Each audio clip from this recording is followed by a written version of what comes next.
In a remote shrine, a man at a table with a chessboard asks that a hero from another world defeat the demon lord he raised.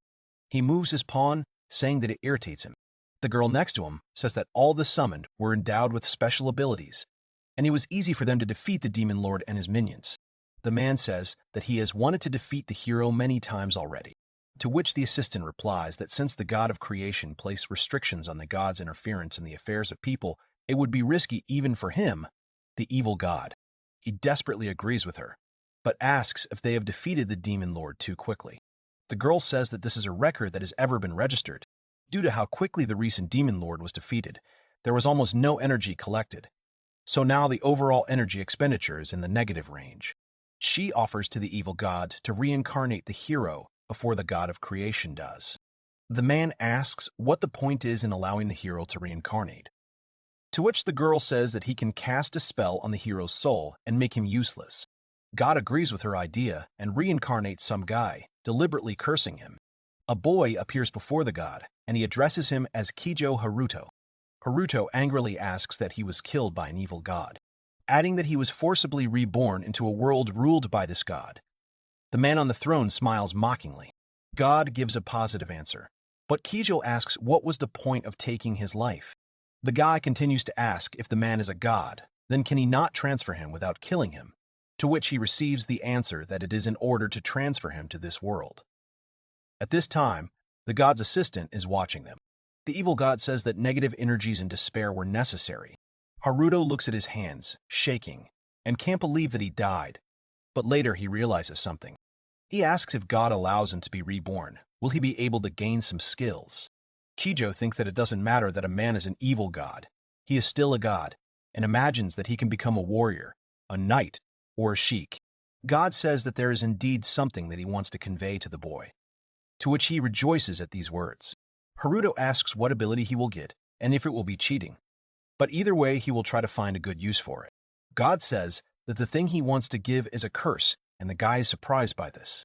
The man says that the role that Haruto will receive in their world worries him very much, so the boy will receive a curse that will forever fix his status. The young man does not understand what the god means by this. The evil god points to the pawn and says that no matter how many monsters Kijo defeats, his status will remain unchanged and will never progress from level 1, and the guy is very surprised by this. Haruto tells God not to mess with him, and the man begins his reincarnation. The pawn cracks, and the evil god tells the boy to enjoy this new world as much as possible. The boy teleports away, demanding that the man at least explain a little more. The weakened god thinks that he has used up a large amount of divine energy and almost all of his dark powers, and if he goes this far, even the god of creation will not be able to stop this reincarnation. The girl runs to the man in a panic, and he says that he is exhausted. The assistant says that it is over, and that the evil god will be able to stabilize himself and gain power. And the man says that because of the rules in the god world, he gave the guy a third-class job. He asks that, if possible, she change Haruto's class to something worse, to which the girl says that even if the boy has such a class of work, he has a fixed status and will not become strong enough to defeat the demon lord. She says that the guy can lose even to a slime, so they probably don't need to worry about him anymore, and the god agrees with her. He says he'll rest a bit and asks to take care of the consequences. The girl obeys and turns to the evil god with surprise. The man says he is at the limit of his abilities and asks what she needs. The assistant says he has not yet decided where the person will be reborn. She explains that the boy's soul will wander around the god's realm and the god of creation will also learn about reincarnation. The evil god says that can't she reincarnate him even if he becomes a subordinate. The girl says she can't do it with her magic, so a man has to be the one to perform the reincarnation ritual. The tired evil god listens to her and thinks that he wants to sleep and asks his assistant to bring possible options. She brings him a darts game, holding a dart in his hands. The god specifies that he must throw it at the target, and the girl tells him to do it without hitting her and thinks that this is a necessary ritual. But the evil god is very tired. In almost all targets, a subordinate is designated, and she thinks that the target is set in this way. Then, with a probability of 99%, the guy will become him. She thinks that as her master wishes, this guy will definitely become a subordinate, no matter how well the evil god throws the dart and the man throws it. Having hit the target, the girl is very surprised. She is surprised that God hit the nail on the head with aristocrat and says that it was expected from God that he hit the 1% chance of being noble. But that's bad. However, the man has already fallen asleep. This board is a tool created and filled with a part of the evil god's power. Once the decision is made, there will be no second chance. The assistant asks if it is true that the one who decided this was an evil god. She says that because of the permanent fixed status, she is sure that the guy will not be able to fulfill his role as a hero, and it is great that it will definitely be so. The guy introduces himself as Kijo Haruto. He is 17 years old. He knows about what happened before his death and remembers his meeting with the evil god, and was unable to ask him why he was reborn. God put a curse on him, but he doesn't understand for what purpose. He wonders if there was any point in going through all this effort with reincarnation to curse him later. Haruto wakes up, not believing that he was reborn, and sees only darkness and his body cannot move. He feels something soft and a girl wakes up next to him. She apologetically asks if he was uncomfortable. Kijo addresses her as Tina and thinks about recognizing her. She asks what's wrong, but Haruto and the child's body understands that for the past 5 years, ever since he was born in this world, she has been his personal maid who has been taking care of him. Kijo apologizes and tells Tina that he had a bad dream. The girl hugs him and asks if he will calm down if she does this. She says that she will always be on his side, and the hero falls asleep. In Tina's memories, a man asks her in disbelief if she wants to become a personal maid for a newborn child, and only in the role of a simple mentor. He says he could only dream of being offered something like that, but he doesn't understand why she agreed to it. The girl says that she waited a long time for the moment of the birth of the child. She currently addresses Haruto, saying that it has been 5 years since then. Getting out of bed, the boy looks around and cannot believe that he ended up in an aristocrat's estate. He thought that because of the evil god, he would start a new life in a worse place. Kijo wonders if he can live a comfortable life in the body of an aristocrat. Tina says breakfast is ready. The boy realizes that even being powerless, he can use the knowledge from his past life. He admires the breakfast on the table. The maid offers Haruto mayonnaise in his salad. He is surprised by the sauce, but agrees.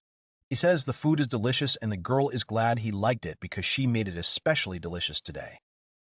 Kijo asks if she made it.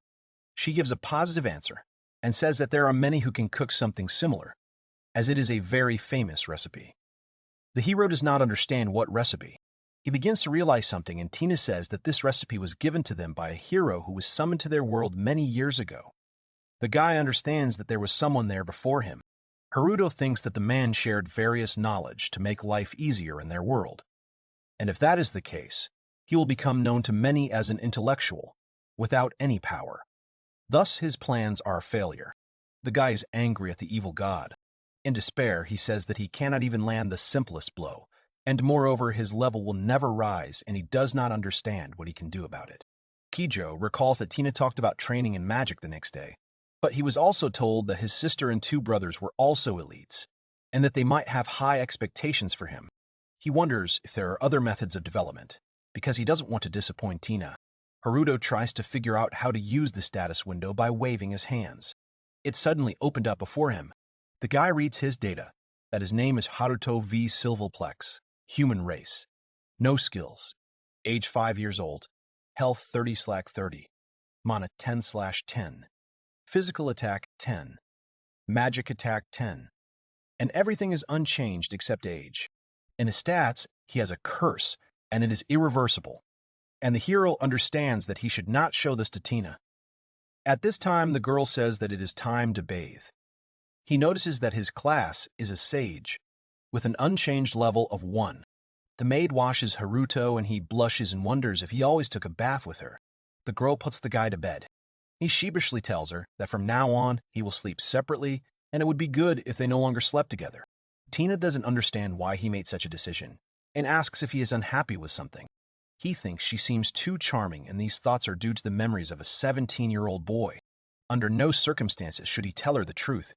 And Haruto tells Tina that it is not her fault. He just wants to sleep alone. Shocked by these words, she cannot believe it. The girl with tears in her eyes clarifies that despite everything, he asks her about this and Kijo agrees. The maid obeys and says that if he feels lonely, he can come to her room. Haruto thanks her and wishes her good night.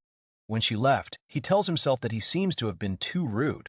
He thinks that even in his past life, when he was 5 years old, he did not abandon his mother like a spoiled child and wonders if she misses him along with his little sister, and says that she will not forgive the evil god. In the morning, Tina wakes him up saying that they will start their training. The guy calms down that she is okay and wants to ask something, calling her sensei. She asks if he wants to see her status window and shows it. Haruto is very surprised that she is level 250. The maid asks him if he thinks she is not suitable to be his teacher, to which he replies in the negative. Kijo says that she is strong, and Tina tells him that it is because she is his personal guard. She asks if the hero is ready for training. The guy wonders in his thoughts why she became his personal maid and will try to ask about it next time. Tina, demonstrating the technique, says that they will start with the lowest class of fire magic. She aims straight at the fence while casting a fire spear spell, and Haruto is surprised by this. He asks if this is really low-class magic. Against the backdrop of devastation, Tina says that she just wanted to show him a good example, to which the hero replies that everything is fine. He's just a little in shock. Kijo says that he noticed that she has a high level and is quite skilled, and asks why she is not an ordinary maid. The girl, embarrassed, says that this is true and that a generation ago her great-grandfather was a hero. She adds that due to the hero's pedigree, leveling up is quite easy, and asks if the boy is satisfied with the answer. Haruto gives a positive answer, and thinks that it doesn't matter now. The maid says that it's his turn now.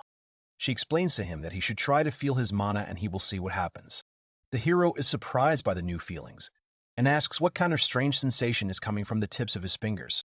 Tina praises him, and says that these sensations are mana, and that he is already beginning to manipulate his mana. Haruto says it's because of her magic circle, to which she replies that it only helps him a little. Extending his hand, he asks if he needs to coat his palm with mana, and Tina agrees. The guy wonders if it will be suspicious if everything works out the first time. He tries to start a fire, but only gets a small flame. Haruto looks at his hand and says that he tried his best to form the fire. But at that moment, the maid interrupts him, saying that he was able to do it on the first try. She praises him, calling him very talented. Holding the hero's hand, Tina says that if he is already skilled in this, she allows him to try attack magic and asks him to accumulate mana in his hands like last time. He happily obeys her. But later in his thoughts, he realizes that everything is fine now. But the curse is still in effect. The girl explains that he should imagine his right hand pouring mana into the palm of his left hand, while Haruto stands in front of the target crystal. She adds that the clearer the image, the easier it is, and the guy tries to imagine the image. However, he can't, and decides to simply repeat Tina's shouted fire spear spell. The hero is surprised that this magic even resembles a flame in shape. The girl is surprised that I am casting a spell on the guy. Haruto hits the target, and the maid says that he made a fire spear on his first try, and it was so perfect, and asks if he feels tired, and the guy says that he doesn't at all. She says that many people release all their mana the first time, even if it only takes 2.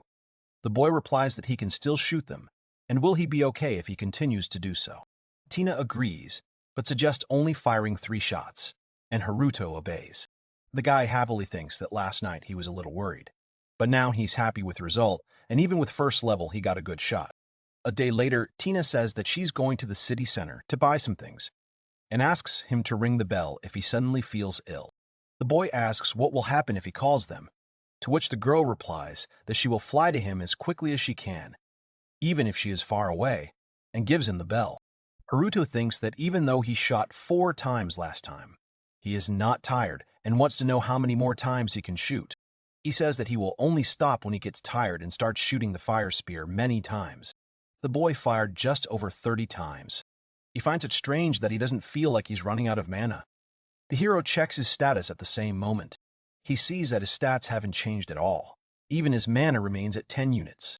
Haruto believes that by activating the fire spear 30 times in a row, he must have expended a huge amount of mana.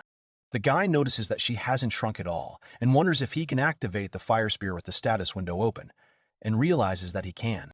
He shoots 3 more times, but his mana status does not decrease. Everything is as the boy assumed.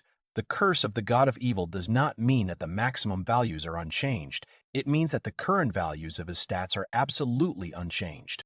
Kijo understands that when he uses magic, his mana does not run out. So he thinks that he will become the strongest if he uses it correctly.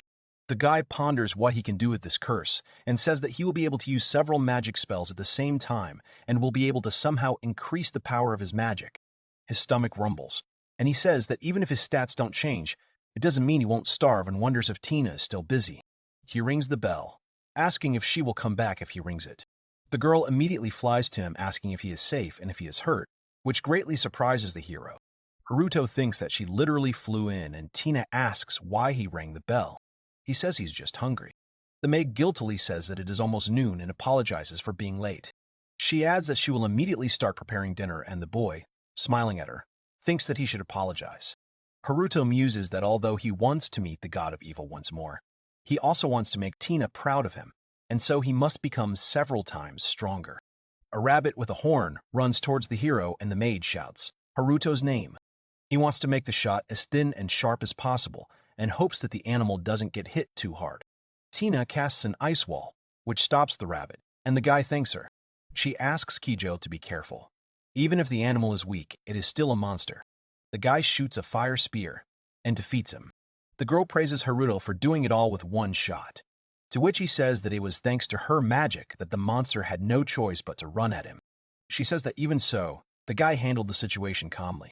The hero, looking at the defeated animal, trembles in fear and cannot believe that it had recently been energetically fussing. Ki tries to tell Tina about this, and she runs to him. The girl hugs Haruto.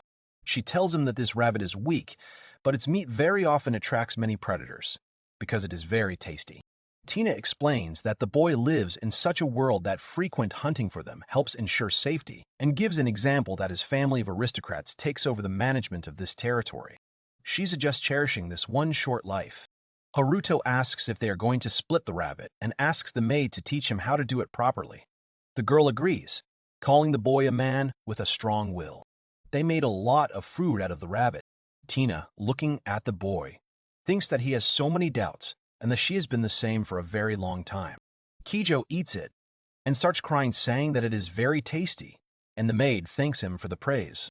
She continues to think that Haruto will definitely become a great magician, because he values life without hiding it. The girl adds that there are reasons why the boy will become great.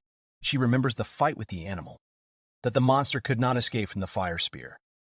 Also, this magic broke through ice wall, and Tina could not believe it. The maid remembers something. She keeps a secret the power that the hero uses for practice every day. She understands that the target will not be able to tolerate Haruto's magic. It's as if, no matter his stats, he's constantly getting stronger. Remembering the past where she was with a man, she wonders if Haruto might be his reincarnation. Tina denies her thoughts, saying that if it is true, he will tell her something about it. She is in no hurry to get an answer, because she has been waiting for it for 100 years. 5 years pass. The boy says that he has finally entered a magic academy and thinks that he will be able to make many friends. Someone tells the new students to gather in the lecture hall and wants to add that the new ones who haven't received their passes yet should gather. But before finishing, a girl accidentally pushes him.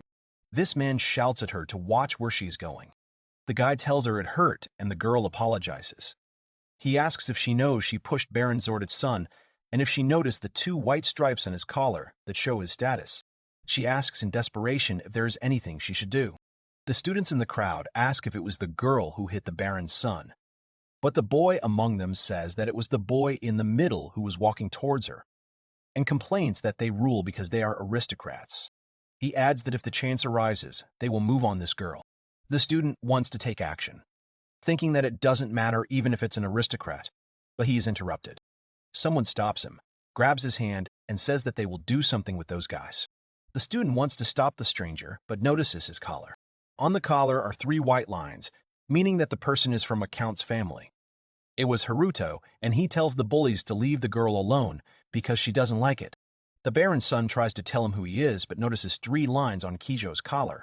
The guy next to the Baron's son addresses him as Naoto-san and says that Haruto was the count's son and suggests that he just leave.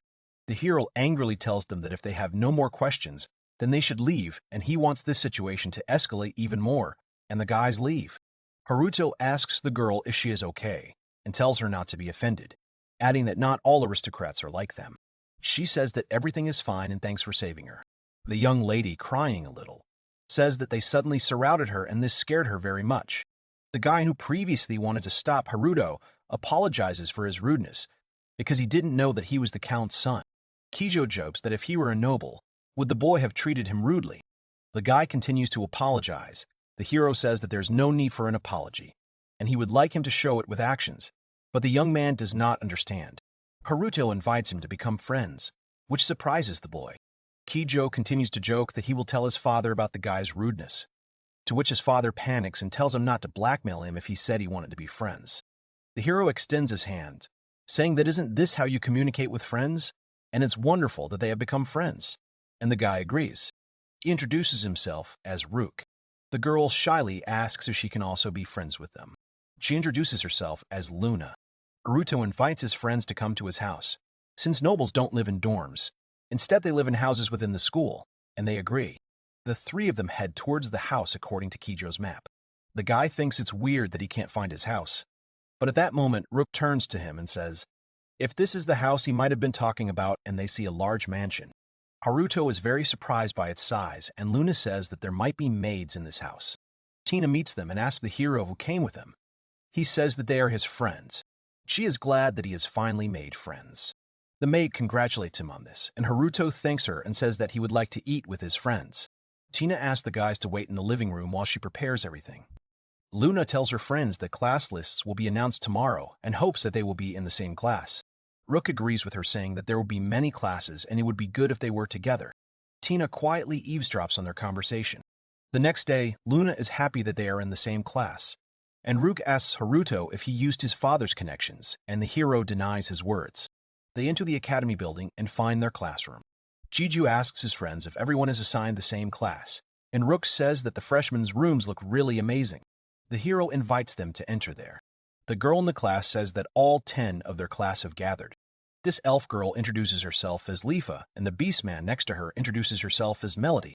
The boy in the class says that he's Ryushin, and the girl next to him is his sister Ruika. Another girl introduces herself as Yuko, and says that the others should treat her well. Haruto thinks that no one else noticed the girls' tails. Later, the twins Mai and Mei are introduced to the class. Eventually, the others are given their names, Rook, Luna, and Haruto. Lifa wants to ask Kijo if he is a count. He gives a positive answer, but adds that in class, he would prefer to be himself, not as the count, and for her not to worry about it. Melody asks him if his friends can also be given special treatment in their class, to which the boy replies that it is possible if his father does something. Ryushin asks why their class doesn't know the name of the assigned teacher yet, and his sister agrees. A woman enters the classroom, and Haruto realizes that it is Tina, and is very surprised by this. She tells him to address her as Tina-sensei. The girl says that she is their instructor, Tina Harable, and from now on, she will be leading their class. Yuko asks if Tina Harable is not the same name of the elf who guided the hero in defeating the Demon Lord 100 years ago. The teacher gives a positive answer, which shocks the whole class. Haruto thinks that her high rank is not because she is a descendant of a hero, and asks how old Tina is. She corrects him to Tina-sensei, and says that it is bad when a woman is asked her age, and the hero apologizes. Lifa wants to ask the teacher something. The elf says that Tina Harable is a legendary figure among many elves, but she went missing after the Demon Lord was overthrown, and asks her to prove that she is indeed her. The manager says it will be faster if she shows her stats on the board, and everyone is amazed at her level. Luna realizes that the one who cooked them delicious food was so strong. Yuko asks permission to ask one more question. Having received permission, she asks why someone like Tina, with a high level in status, became their teacher. The girl replies that it is just to pass the time, and the students do not understand her. Tina continues to say that Rook and Luna know that she is Haruto's maid. She came to their school with Kijo to take care of him. However, since she is always waiting at the manor, she has a lot of free time, and at the same time, she found an advertisement for recruiting teachers. Haruto notices her raising her finger as she says this, and realizes that she does this gesture whenever she is trying to hide something. Luna is surprised that they will be battling outside of class, and Tina says that it will be held once a month. The teacher says that there are cake and pancake shops close to them, and they can use one of the large libraries at school. The student says that, as expected, this academy is quite a nice place. Tina agrees with him and says that because of this there will be many classes competing with them, and that they should try hard to stay. Rook asks if there are multiple applicants. Will the stronger classes be given priority, and the teacher gives a positive answer. She says they'll all probably end up going against the seniors every time. Ruika is surprised that the new students would be against the seniors. Lifa asks that wouldn't it be quite difficult to stay in their class then? Tina replies that each of them in the class has the ability to become strong and, moreover, under her leadership, everything will be fine. Haruto wonders where she gets such confidence from.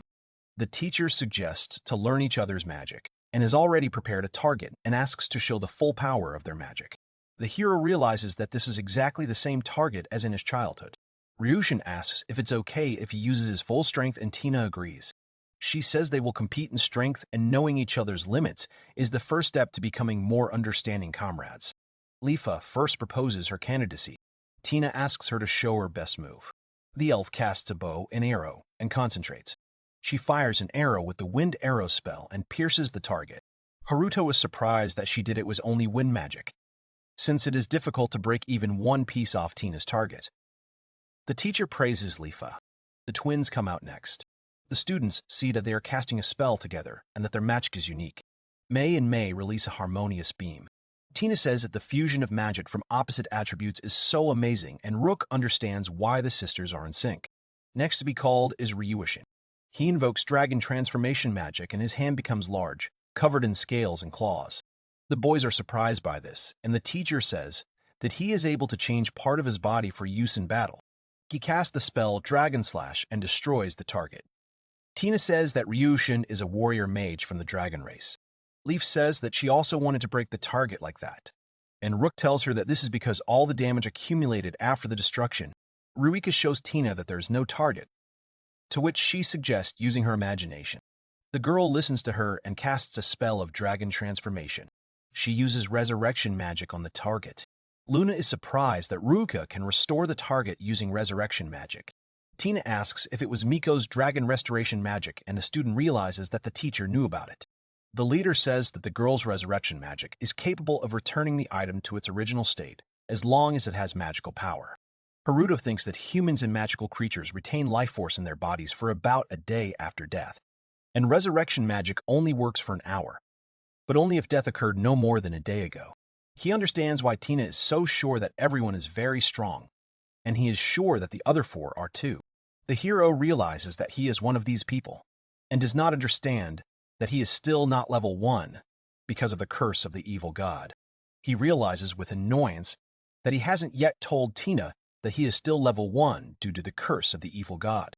The teacher asks who will go next. Melody volunteers, and Luna offers to help her with magic. The guys are surprised by their girlfriend, because she uses improvements that include increasing the limit of magical power, enchantment, increasing physical strength, strengthening attack, increasing speed. Melody doesn't understand what's going on, but thanks her classmate anyway. She says this is the first time she has used so much and the power is overwhelming her body. Melody uses the spell Hikuken Flying Air Fist. She breaks the target into small pieces. The students notice this, and Ryushin says that he is lost. Melody says that there are too many improvements. Tina says that Luna and Melody are the perfect couple. Meanwhile, Yuko disappears somewhere. The teacher says that they saw the magic of 8 people and asks which of the remaining ones will follow. Haruto notices something. He feels something strange and doesn't want to use cheats unless he needs something. The hero wants to volunteer next, but Rook interrupts him with his own candidacy. He tells Haruto that he learned magic from Tina and thinking that he is strong. His friend will let him brag in the end. Kijo, with his level 1, can't believe Rook's words. The guy stands in front of the target and casts a hope spell on this destructive thunderhammer. Many signs appear around him. Ruika understands what kind of magic it is, and Rook continues to say that his grace is the power of this agreement. Listen to him and unleash the paths of his power. The boy releases the ult magic, that is, lightning, which surprises his classmates. The target was completely destroyed, and even cracks remained on the ground. Lifa asks Tina if the hand's magic was higher magic and receives a positive answer. The teacher explains that his name is Rukveli Frus. He is the grandson of President Ruano, who is the head and sage of the Afula School of Magic. Like the president, he is one of the few who possess such magic. She calls Haruto next, and he is unsure about using his magic after Rook. Tina tells him to show his best 30%. The hero is surprised by her words, and she says that only 30% will be enough to keep the training ground from breaking. Ryushin asks Rook if Haruto's magic is really that bad. To which he replies that even the highest magic was fine. But Tina stops her friend, thinking that he's stronger than that. Kijo sees that Tina gave him a weakened target and that she knows he can only do low-level magic and is worried that he is the weakest. He imagines how to destroy a prepared weak target so that the class thinks that they can do better, and Haruto only has 30% of his strength and is surprised by this. In other words, what he has to do is to do his best and break the target as brightly as possible. The hero says he will try to do this with 30% power. Tina replies that she increased the defensive magic to protect everyone else and to get him to stand closer. Haruto thinks that he can't afford to waste the teacher's efforts. He starts calculating his magic. Even with 10 magic power in about 5 seconds, he will be able to create a massive magic power equal to 100,000, and due to the curse, his power will not decrease. Tina is worried that he is using 30%, and is he okay? Haruto mentally replies that it's okay, and if he's going to be bright, the magic needs to explode and decides to cast about 1,000 layers of explosive darkness and thunder magic on just the tip. When everything is ready for use, he is going to let go with all his might. The hero releases a fiery spear. Tina calls for Haruto in a panic. At this time, Yuko says that it's good that she had the opportunity to see the hero. She's in a special room and is examining a test tube from the cabinet. The girl starts looking for something useful. She is surprised by the sound of the explosion. When Yuko came out, she didn't understand why all the students froze. Tina stands in front of a destroyed wall. She is shaking violently and breathing heavily. Haruto is standing on the other side. Tina got a little hurt, but she still doesn't feel well. The hero does not understand what is happening. The teacher walks up to him, and Kijo starts apologizing to her. She cries and scolds him for telling him to use only 30%. The guy is surprised by the situation. Tina tells him that she barely managed to fight off his magic, and if she hadn't done so, even the central district would have suffered greatly. Haruto is trying to say that he usually does the same thing at home. She tells him not to compare how she does it at home and at the Magic Academy, because there she spends a lot of time creating many layers of barrier. Tina scolds the guy, saying that she barely withstood his magic, but he is perplexed. Haruto hears his classmates talking behind him about how dangerous he is. They can't believe that even Tina with level 250 can barely block his magic. Did someone boost him? The teacher tells the children that the class is over and that she will contact them later. The class obeys her and leaves, and Tina turns to Haruto and asks him to stay, which is what he expected. At the academy, the guy apologizes to her. She tells him that she will clean everything up and reminds him that she asked him not to use all his strength, to which he agrees. Tina says that she thought she would die clutching something in her hand, and Haruto was very surprised. She shows him the broken thing, saying that she would already be dead without it. The hero realizes that this is the stone pendant that Tina always wore, and asks if this is a magic artifact. She replies that this is true, and if her life is in danger, this protection is activated, but only once, and begins to cry. The girl says that she received this magical artifact from a person dear to her. Haruto apologizes to her, and says that he didn't know that, and he will do whatever she says to make her stop crying. She asks him for something, but he doesn't hear. Tina asks that they sleep together again like before. Haruto remembers his words in the past. The girl says that he will do whatever she says. He agrees, and asks if she is okay. She screams that everything is okay, and asks him to hug her. He replies that he won't object. Tina thanks him in tears. The girl hugs Haruto and says that she was scared then. He continues to apologize to her. The guy strokes her hair, and she says that Haruto's body calms her down. At night, Tina says that they will sleep together not only once, but forever, and the guy listens to her. The hero asks why she became his maid. She worries that if she starts telling him a story, he will fall asleep much later. Haruto replies everything is fine and wants to hear her story. The hero thinks that she could work for the country. Even if his father has wealth and power, it would still not be enough to hire her. And it seems she has declined invitations from the country. In the period without heroes from another world, even the county could not do as they pleased with someone who had power equal to a hero. Tina says that a long time ago, she was with the heroes who came from another world to defeat the Demon King. However, among the heroes there was a man she adored. That man was not important in the group. However, whenever he heard about monsters destroying villages and towns, he would always rush straight there. She says that only he gave them the courage to stand up to the horde of monsters. He didn't defeat the Demon King, but he was a true hero to her, and she often spent time with him. Flashbacks appear as Tina stands in front of the hero crying, asking if he understands her. Haruto doesn't understand what it was, and at the same time as the maid's story, in which she fell in love with that man, her voice is heard so that the hero would receive medical assistance. The girl says that according to the rules, after defeating the Demon King, the heroes go to their world and did not think that they could be interested in people from her world. However, that man responded to her wishes. The maid says their relationship never went that far. The guy thinks that she had no experience in such matters and feels sorry for her, although he is a little glad about it. The girl says that those wonderful times came to an end when that man's comrades defeated the Demon King. Haruto asks if those heroes didn't realize if they could stay in this world, to which he receives a positive answer.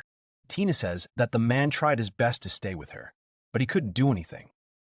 The guy explains that she is the granddaughter of the previous hero, and he also left his family and returned to his world. Haruto realizes that what he destroyed earlier was part of the magical protective stone given to Tina by the hero. One day, she felt that a person with magic similar to that person was born in her world. The maid tells the guy that she believes that he is his reincarnation, which surprises him.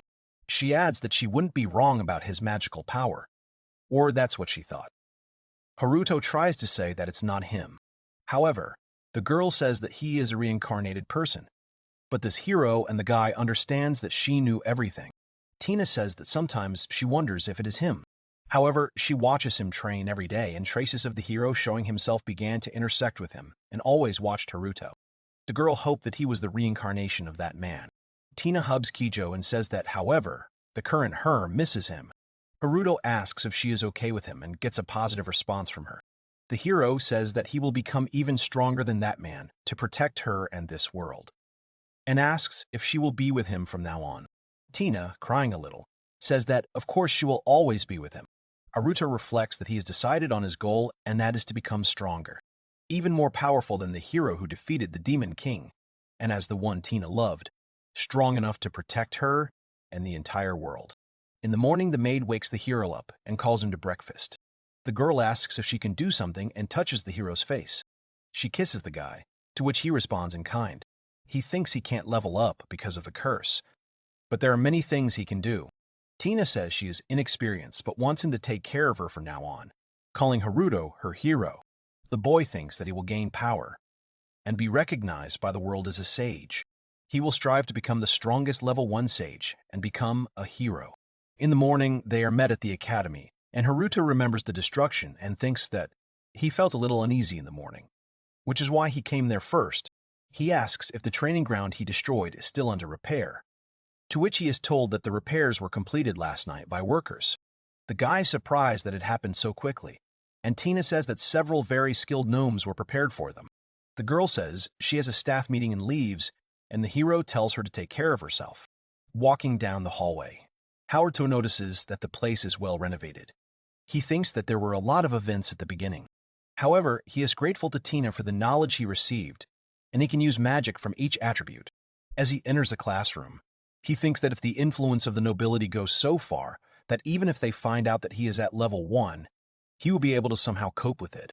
Regardless of his family's influence, he intends to use everything he can because he has 2 goals. Suddenly, he hears a female voice saying that his magic yesterday was extraordinary. It was Yuko who was sitting behind him. She says that even she is frightened by the power of his magic. Haruto asks how long she had been in the classroom, to which she replies that she had been there long before he entered the classroom. He remembers Tina's words from the previous day, that there were only 8 of them. The hero asks if Yuko was at the training ground yesterday, since they didn't see her use magic. She points her finger at him and says that he has seen her magic before. The girl asks if he didn't notice that no one noticed that she wasn't at training, and to thin out her existence, making her presence weaker, is her magic. The hero clarifies that it will be more difficult for people to notice her. She says it's a high-level magic, an effect that makes it harder for her to take physical damage. Yuko wants to say that not many people can use it, but Haruto interrupts her. He asks that the magical power that holds her tails back is also another magic. The girl is very surprised by his words. She asks menacingly if he can see her tails. Haruto says that he's been seeing them very faintly since yesterday, but before finishing his sentence, he gets scared of something. Releasing his tails, Yuko can't believe he's seeing them. She viciously threatens his life, saying she has no other choice. Kijo thinks that for some reason, he feels like she has become very dangerous. He tells her to stop saying that aren't they comrades. The girl tells herself that he is not normal and that the current her will never be able to defeat him. The hero asks if she is listening to him. The guy suggests that if she doesn't want anyone to know, he won't talk about it. She says she has no choice and points her tail at him. She grabs Haruto with them and takes his hand. He panics and asks what she is doing. Yuko kisses his hand. She says that she makes a contract and some symbol appears. The guy is a little hurt and he thinks that he was too careless, and if she uses this magical power, can't he resist her, and the symbol appears on the hero's hand. Yuko puts away her tails and Haruto says that he can't move freely. However, he notices that the girl has removed his tails, and she says that it is the other way around. She says that the contract between master and slave is complete, and she will serve him under his protection. The nine-tailed fox is a demon that grows by storing magical power in its tails. They also have the ability to transform into humans. There are fears that they will cause natural disasters when they grow up. Yuko says that she came to this academy to gather magical power, and since she is able to brainwash with magic, once she accumulates power to a certain extent, she will manipulate everyone in it. Haruto scolds her saying that it was, and she says that taking control of this school is just the beginning. She says that one day, this world will tremble with fear under her influence, and turns to the guy. Won't he walk the path of domination with her? He scolds her again, telling her to give up these dangerous thoughts. Yuko asks why he is not interested in this when he has power, and if he cooperates with her, the whole world will be his one day. Haruto muses that right after he was summoned by the god, he had a desire to be unrivaled in this world, and if he hadn't been cursed, her words might have affected him. The guy says he's not interested in world domination because he's not a demon lord. He wants to be a hero. Evil Yuko doesn't ask what he just said. The girl asks if Haruto wanted to use the magical power stored in her tails when he noticed them. She says that nine-tailed foxes are considered a natural disaster. Isn't that why he kept quiet about her? Yuko becomes ill and starts crying, and the hero doesn't understand what's wrong with her. She doesn't understand why her head is splitting. The girl remembers when she was a little fox, how people met her and said that they could sell her for a very high price, trying to catch her. People catch her, and she thinks how scared she is. She says she hates humans, especially heroes. In a flashback, a fully grown nine-tailed fox appears before her. Yuko screams at people not to touch her mother and tells Haruto that heroes don't have all the power. She asks why they kill them as soon as they see them. The fox asks whether it is possible that the hero will not make her his property while she is still immature. Haruto places his hand on her head, telling her that he understands her. Yuko is surprised by this, and the guy says that didn't he say before that he wouldn't tell anyone about this and wasn't going to abuse her power? She pulls away and asks, what about the contract she just made? The hero says that isn't the contract useless, and even without it, he wouldn't have harmed her, because he is her classmate, so it's okay if the fox cancels it. Yuko says she can't do it. The girl adds that in order to get under the protection of a higher level, she had to create a connection with him using the magical power of one of her tails. And this connection is extremely strong and cannot be canceled. Haruto asks if it will be okay if he does it.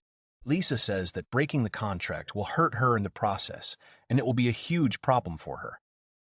So she will try to stop him from doing it. The boy asks if this one-sided contract is not disadvantageous for Yuko, and what kind of contract it is.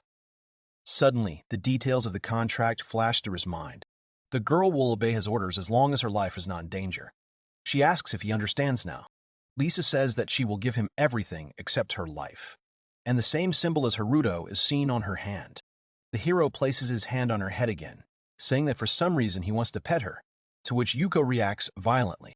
He realizes that his desire to protect her has been awakened. Rook enters the classroom and notices them. He sees Yuko lying on Haruto's lap and asks what's going on, and says that they are very close. The hero says something like that, and asks the girl to return to her place, since everyone will come soon. She obeys, saying that if this is what her master wants, then she will do it. Yuko thinks about how she feels a warm and fuzzy feeling, because of Haruto's kindness when he pets her like a pet. The hero realizes that this is how he got an obedient demonic pet that has the power of a natural disaster. Returning home, Tina wants to say something, but Haruto asks if she has noticed yet. He asks about the presence of someone behind him, and she replies that yes. The girl turns to Yuko and asks her to leave. Lisa appears and says that it was expected from Tina that she was able to notice her despite not being related to her. The maid thanks her for the compliment, but asks why she's following them and wants to clarify about the contract. Haruto replies that he will explain everything. After the story, Tina understands everything. She says that Yuko is just a demon that has possessed him and starts to summon magic. The hero and the fox do not understand why Tina is angry. A tense scene unfolds in the mansion. The young man stands up for the girl, holding Tina. Despite her anger, he tries to reason with the situation, demonstrating determination and calm. The situation escalates, but the hero maintains control. The fox girl staggers back in panic, tangled in her clothes and clearly frightened. She calls out to her master for help, while a mysterious voice accuses her of making a contract for her own gain. The girl addresses her master, Haruto, with a serious expression, as if she is preparing for decisive action. Her posture is confident and her gaze is focused, which emphasizes the tension of the moment. The gentleman anxiously intervenes, blocking the path between Tina and the fox. He firmly orders Tina to calm down, trying to defuse the situation. In the background, the fox watches the scene with fear and uncertainty. Haruto shows his hand decisively, proving the absence of the contract seal and thus independence from its consequences. The fox looks at him, as if checking his words. The hero is ready to take control of the situation, without fear of magical restrictions. The characters are confused. He reflects on the results of his status analysis and comes to the conclusion that the contract has little effect on him. However, he hints that he may still be under the curse, unlike how Yuko sees it. While one of the heroines watches with doubt and a bit of irritation, Haruto finds himself in the arms of a fox who is beaming with happiness. She is touched and enjoys the caress, causing a mixture of surprise and slight confusion in those around her. The gentleman, with a serious expression, orders Yuko to stand up and spin around, showing determination. The fox reacts with fear, hastily obeying. Yuko is panicked and confused as she is forced to spin around while saying meow. The reactions of those around her highlight the absurdity of the order. The protagonist happily demonstrates that Yuko obeys his orders without question by forcing her to speak. Tina watches with doubt and slight embarrassment. The girl, in tears and embarrassment, tries to remind Haruto-sama that she is a fox, not a cat. She is still under the order, but her pride is hurt. Haruto listens to the worried girl, who talks about the possible threat. Despite Yuko's subjugation, her power still inspires concern. The heroine doubts whether she can trust a being with such abilities. The fox calmly takes the gentleman's hand, showing readiness for action. Her gaze is full of determination, as if she had made an important decision. Haruto places a restriction on Yuko, touching her hand with a serious expression. She calmly accepts the conditions while a magical light shines in her eyes. In the background, an observer watches the events with interest. The girl looks at her hand in surprise, where a magical symbol appears. Her eyes shine, and magical sparks swirl around her. She accepts the new connection. The hero leaves the girl by the hand, explaining his decision to keep her close to monitor her actions. Their faces show determination and confidence, because now the responsibility for her lies with him. The heroine is concerned about Haruto-sama's safety, believing it dangerous to have a demon around. At the same time, she's embarrassed because Yuko is a girl, which adds to her personal worries. Tina notices the magical mark on her hand and suddenly grabs it, experiencing strong emotions. Her eyes reflect anxiety and confusion. The girl with long blonde hair smiles ominously, as if she is planning something cunning. Her expression is in sharp contrast to the innocent question of her interlocutor.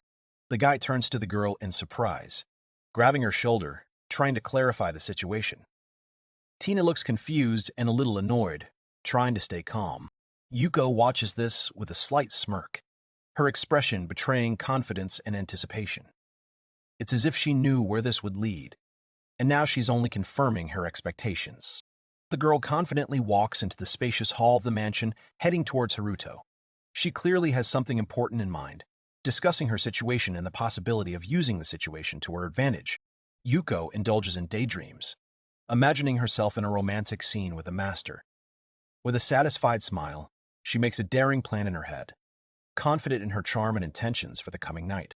Tina enters the room and sees Haruto and his girlfriend, a fox, lying on the bed. She's indignant and asks why she is in bed. Yuko answers that this is the safest place for her. A girl in a nightgown, boldly hugging a pillow. Her unexpected visit takes the guy and his companion by surprise, adding tension to an already delicate situation. With anger blazing on her face, the girl accuses the other of unacceptable behavior, reminding her that she is, in fact, his mentor. With a blush on her cheeks and anger in her voice, the girl furiously protests, demanding an explanation as to why she is forbidden to sleep with Haruto-sama, considering the opponent's arguments to be untenable.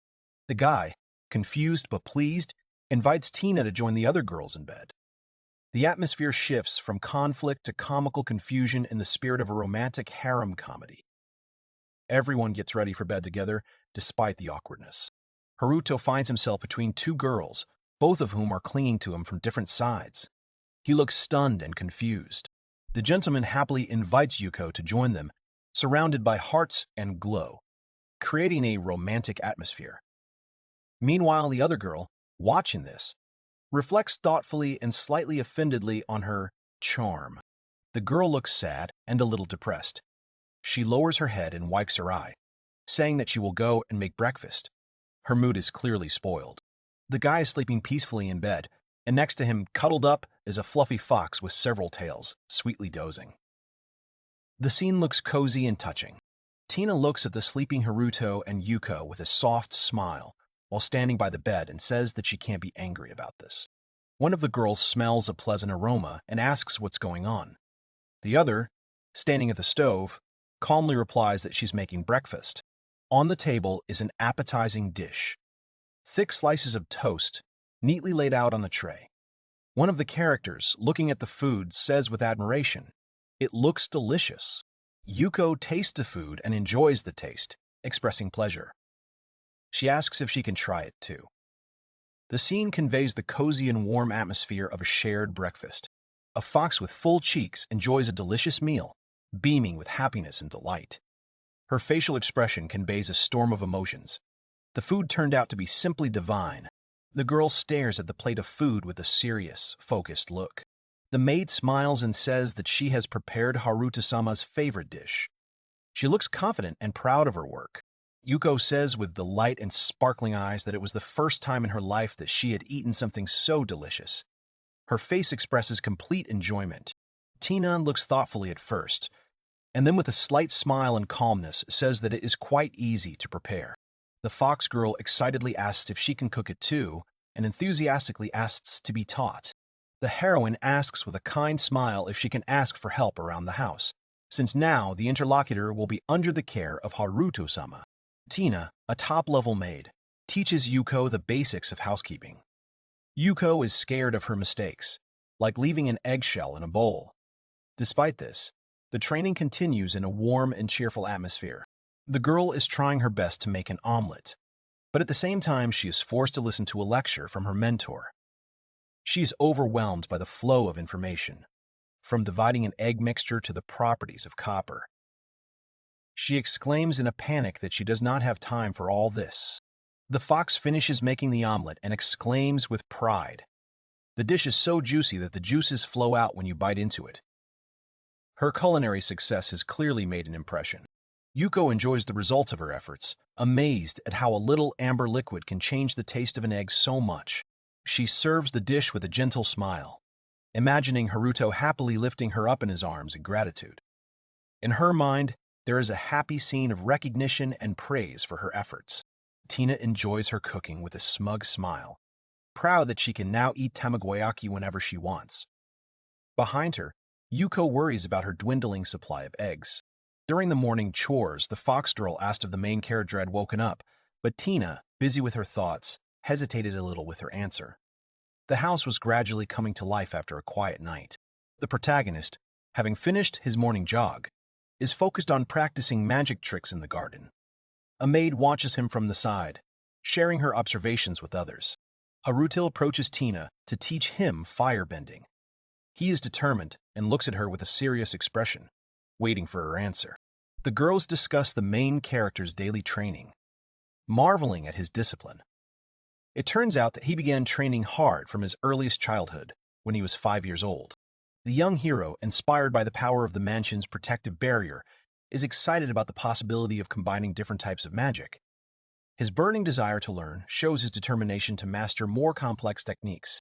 The heroine thanks Haruto-sama, but his words hide his exhaustion. Every night he is forced to recreate protective magic, which slowly drains his strength. Tina finally realizes the true reason for her loyalty to Haruto-sama, seeing her as more than just a patron, but the source of her strength. She reflects on her patron's qualities, noting his incredible work ethic and dedication. These words conceal a mixture of respect and a hidden hope that their efforts will not be in vain. The character rethinks his attitude towards someone, discovering new qualities that evoke genuine sympathy in him. This recognition testifies to the inner growth of the hero, who has learned to see depth where previously he only noticed superficiality. Yuko offers the results of her labor with joyful excitement, emphasizing her diligence and hoping for recognition. This scene reveals the touching relationship of subordination and care between the hero and his patron. Tina, refusing to provide lodging without payment, reveals her business acumen. The sudden mention of Yuko causes confusion, hinting at a hidden connection between the characters. Haruto, clearly excited, struggles to find the words to express his delight at something delicious. His halting speech conveys a genuine emotional reaction bordering on childish joy. The hero rejoices and says that he is looking forward to the moment when everything will happen. The girl replies that if so, she will share her food with him. Yuko, overwhelmed with joy and determination, clenches her fists, beaming with a smile. At that moment, she feels a deep connection and warmth. Her family has grown by one loved one. A few days after the events, the teacher announces important news. The upcoming class battle will take place in 3 days. Upon hearing that their opponents will be senior students, the heroes are surprised and tense. Some first-year students begin to doubt their abilities before the upcoming battle.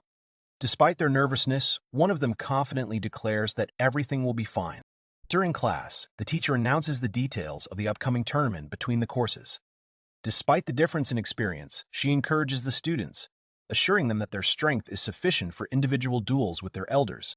The teacher confidently tells the students that they are superior to their future opponents. She prepares to name the 5 participants who will represent them in the upcoming battle between the courses. The 2 teams line up facing each other, with the freshmen on one side, full of determination and fighting spirit, and the experienced seniors on the other, radiating confidence and strength. The tension of the upcoming competition is palpable in the air. One of the students, noticing the opposing team, is amazed by their appearance and aura. Her eyes are wide open in surprise, and her face shows excitement and slight anxiety. The upperclassmen taunt the freshmen, threatening them and accusing them of using their connections. The situation heats up before the battle. The 7th-year cadets who fought Lunu-chan at the ceremony may return to seek revenge. The question arises, where is their strength? The seniors were first surprised, then confused.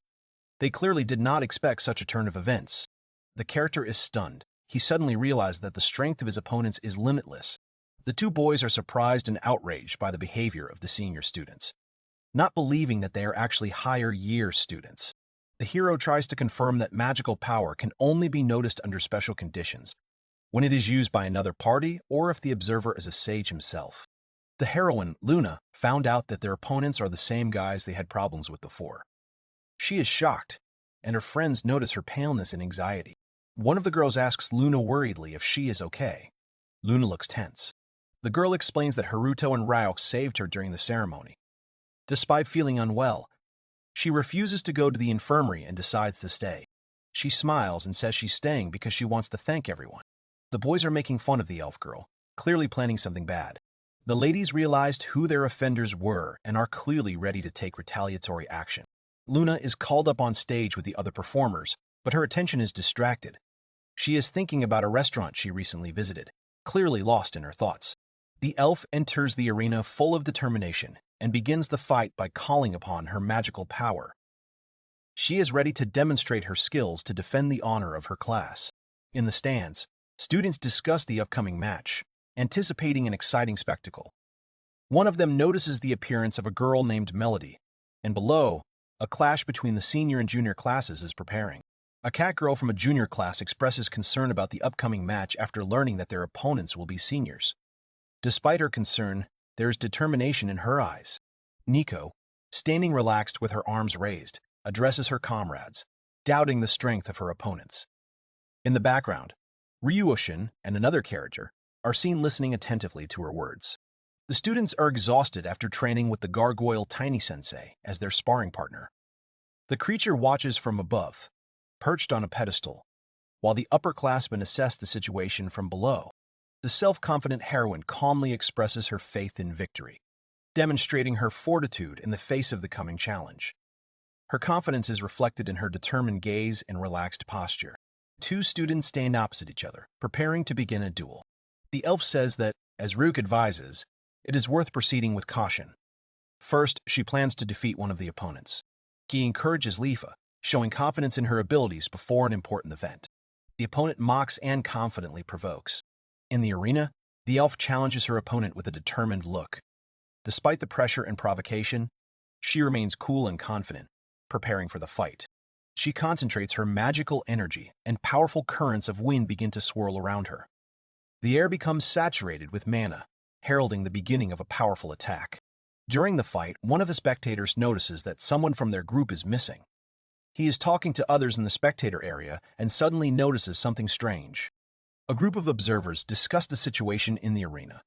One of the girls notes that the opponents underestimated Lifa, allowing her to accumulate magic power. Despite the warnings, she shows confidence in her assessment of what is happening. A strong gust of magical wind, caused by Lifa, suddenly engulfs the arena.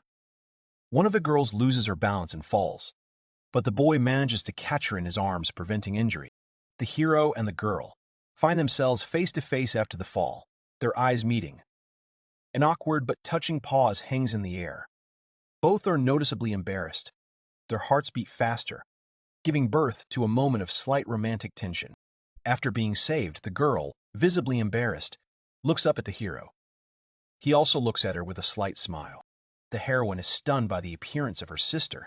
Mei makes excuses to Mei, explaining that she was simply thanking Haruto for his help. The sister thanks the boy for saving Maya, but asks him not to get too close to her. This emphasizes her concern and, possibly, jealousy. Haruto is puzzled and surprised as he watches the scene unfold against the backdrop of a sudden gust of wind near the building. Lifa suddenly activates her magic, causing a powerful surge of energy that leaves Haruto completely confused. The characters are shocked by the sudden burst of mana from the heroine. One of them screams in shock, and the younger student supports her in his thoughts. The senior clenches his fists in anger and tension, preparing for battle. Even though his opponent is a freshman, he perceives her as a serious threat.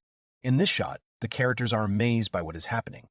One of them pronounces the heroine's name with surprise, and the other adds with delight, obviously observing something unexpected or impressive. In this shot, a girl with a serious expression casts a spell. She is preparing to attack or using powerful magic in a combat situation. Lifa uses a powerful magical attack that sends the enemy flying back with force. The enemy screams in panic and pain, unable to withstand the attack. After a powerful attack from the girl, her magic suddenly dissipates. One of the students panics and complains about the lack of a protective barrier, while another warns them not to come any closer, before they both fall awkwardly. The characters, including the stunned guy in the foreground, are clearly shaken and battered. They can be seen trying to recover from the blow, some lying on the ground, others getting up. Lifa, confused after the unexpected display of magic, stands in confusion in front of her delighted classmate. Tina watches from the side with a knowing smile, and her classmates rejoice at what has happened. Sensei, with a satisfied smile, praises the heroine for her destructive abilities, reminding her of the previous battle. Despite the chaos, she emphasizes her efforts in maintaining the magical barrier. Tina explains with a slight smirk that even the barrier set up by the teachers is unable to contain her students' magic. Meanwhile, one of the teachers is shocked by her words, realizing the magnitude of the power they are facing. The teacher reacts to what is happening in panic, not accepting what has happened. He is shocked that the attack has exceeded acceptable limits, and judging by the expression on his face, the situation has gotten out of control. The teacher angrily snaps the wand in half, declaring that the rules have been violated. The action is accompanied by a surge of emotion, emphasizing the seriousness of the conflict that has occurred and the possible consequences. The seventh-year students are defeated and lie on the ground in complete exhaustion.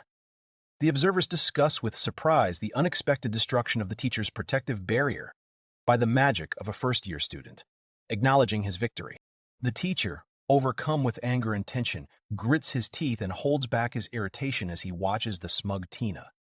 She, beaming with self-confidence, clearly enjoys the situation and the result that has caused indignation. One character watches the scene with a straight face, while someone off-screen is indignant at the injustice. It's about breaking down barriers and unacceptable interference from outsiders. The angry teacher, unable to come to terms with what has happened, loudly calls another character named Edgar. He, clearly puzzled and confused, does not understand why he is being called. The situation is heating up. At the end of the scene, a powerful character called the Secret Weapon suddenly appears. He is surprised because he was told not to participate. The hero receives a mysterious item given to him by an ally. The enemies have begun to use dishonest methods, which foreshadows the coming difficulties and the need for a change in tactics. The arena is in turmoil over the unexpected turn of events. A golden-haired girl from the vanguard shows incredible strength, destroying 4 opponents at once. Her actions cause admiration among the spectators. A senior student explains with a confident smile the decision to substitute a player so the match can continue. The freshmen agree without objection, showing confidence in their abilities. The student's face shows restrained irritation as he reflects on the teacher's behavior. The words underscore the absurdity of the situation, highlighting the gap between expectations and the reality of what is happening. The hero is experiencing severe exhaustion. Despite being tired, he cannot sleep. His condition causes concern among those around him, because he has been without rest for 2 days already. After a successful attack, Leifa receives praise from an ally. The girl with long hair is embarrassed to the point of blushing when she is praised. Her confusion is expressed in an awkward pose and a surprised look. She clearly did not expect such attention. 3 girls are depicted in a moment of joyful excitement. 2 of them are delighted to share that they have been praised by their teacher, while the third, with a calmer and more serious expression, looks forward, as if focused on something important. The serious girl confidently instills faith in her comrade, promising to bring him back to life even in the event of death, while he, stunned by her pressure, feels strong psychological pressure and barely finds the strength to respond. The characters discuss the unexpected appearance of Edgar-san, who one of the girls believes to be the perfect opponent for Ryushin-san due to his fighting prowess. Even though his presence was not part of their plans, it could change the course of events. In the arena of intense combat, one of the participants confidently steps forward, radiating determination and enthusiasm. The referee calmly gives the command to prepare the next fighters, watching the progress of the tournament. Smiling with enthusiasm, the long-haired character takes a fighting stance, showing his confidence. His determination and energy clearly show that he is ready for a serious fight.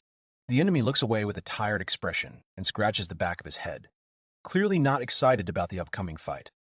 He does not show enthusiasm, but still recognizes the need for battle despite his doubts.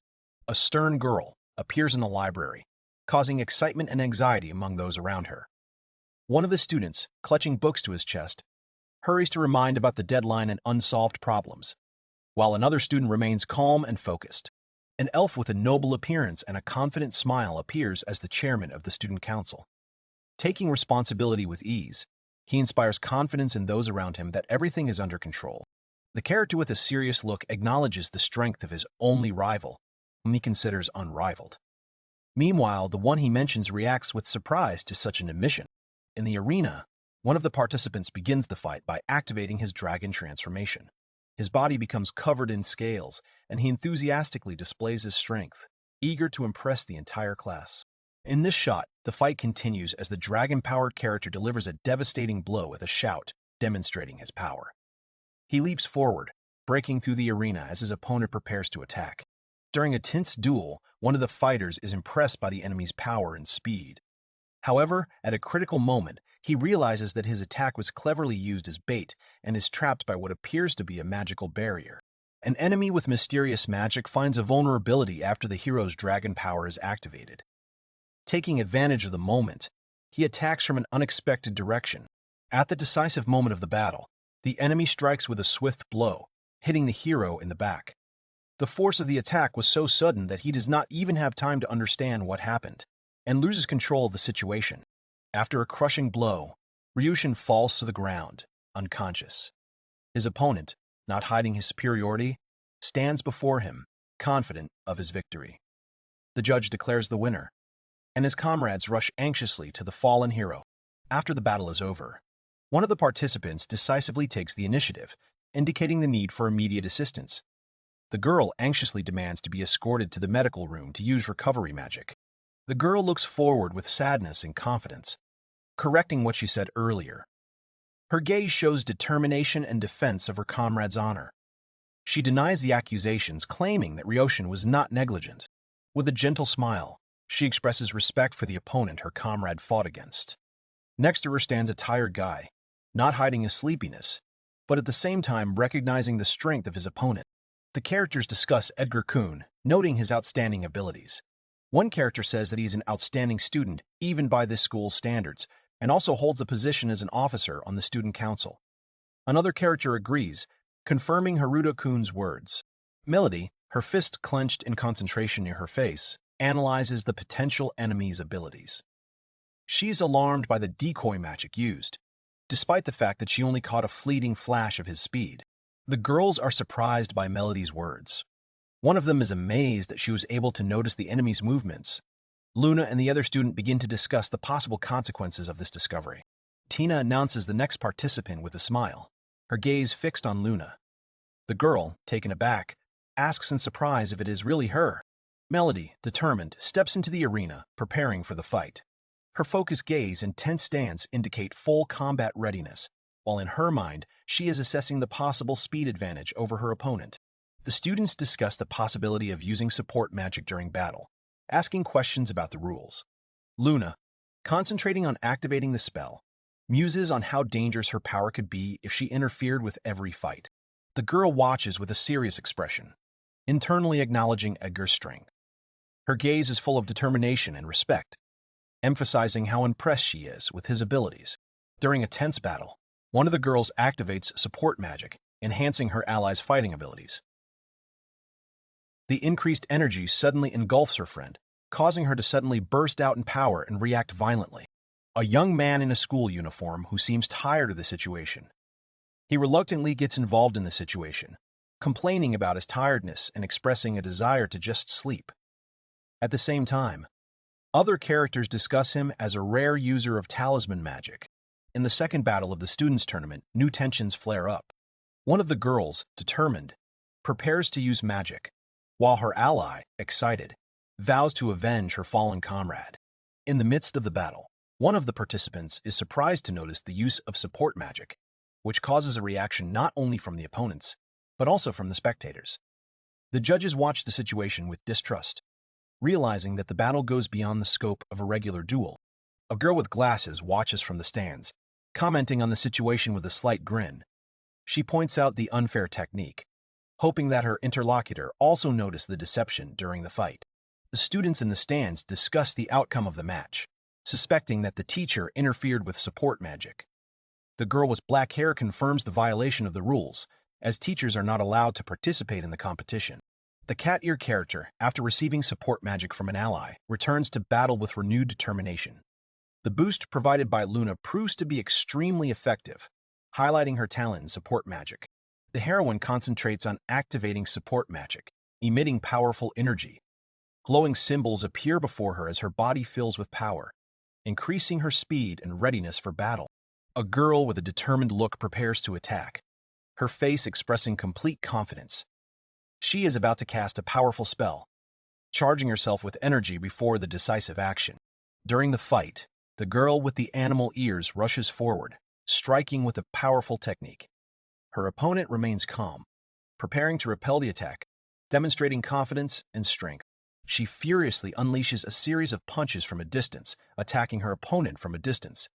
The boy watches this calmly, slightly surprised by her unusual fighting style. The guy loses his balance under the pressure of the attack.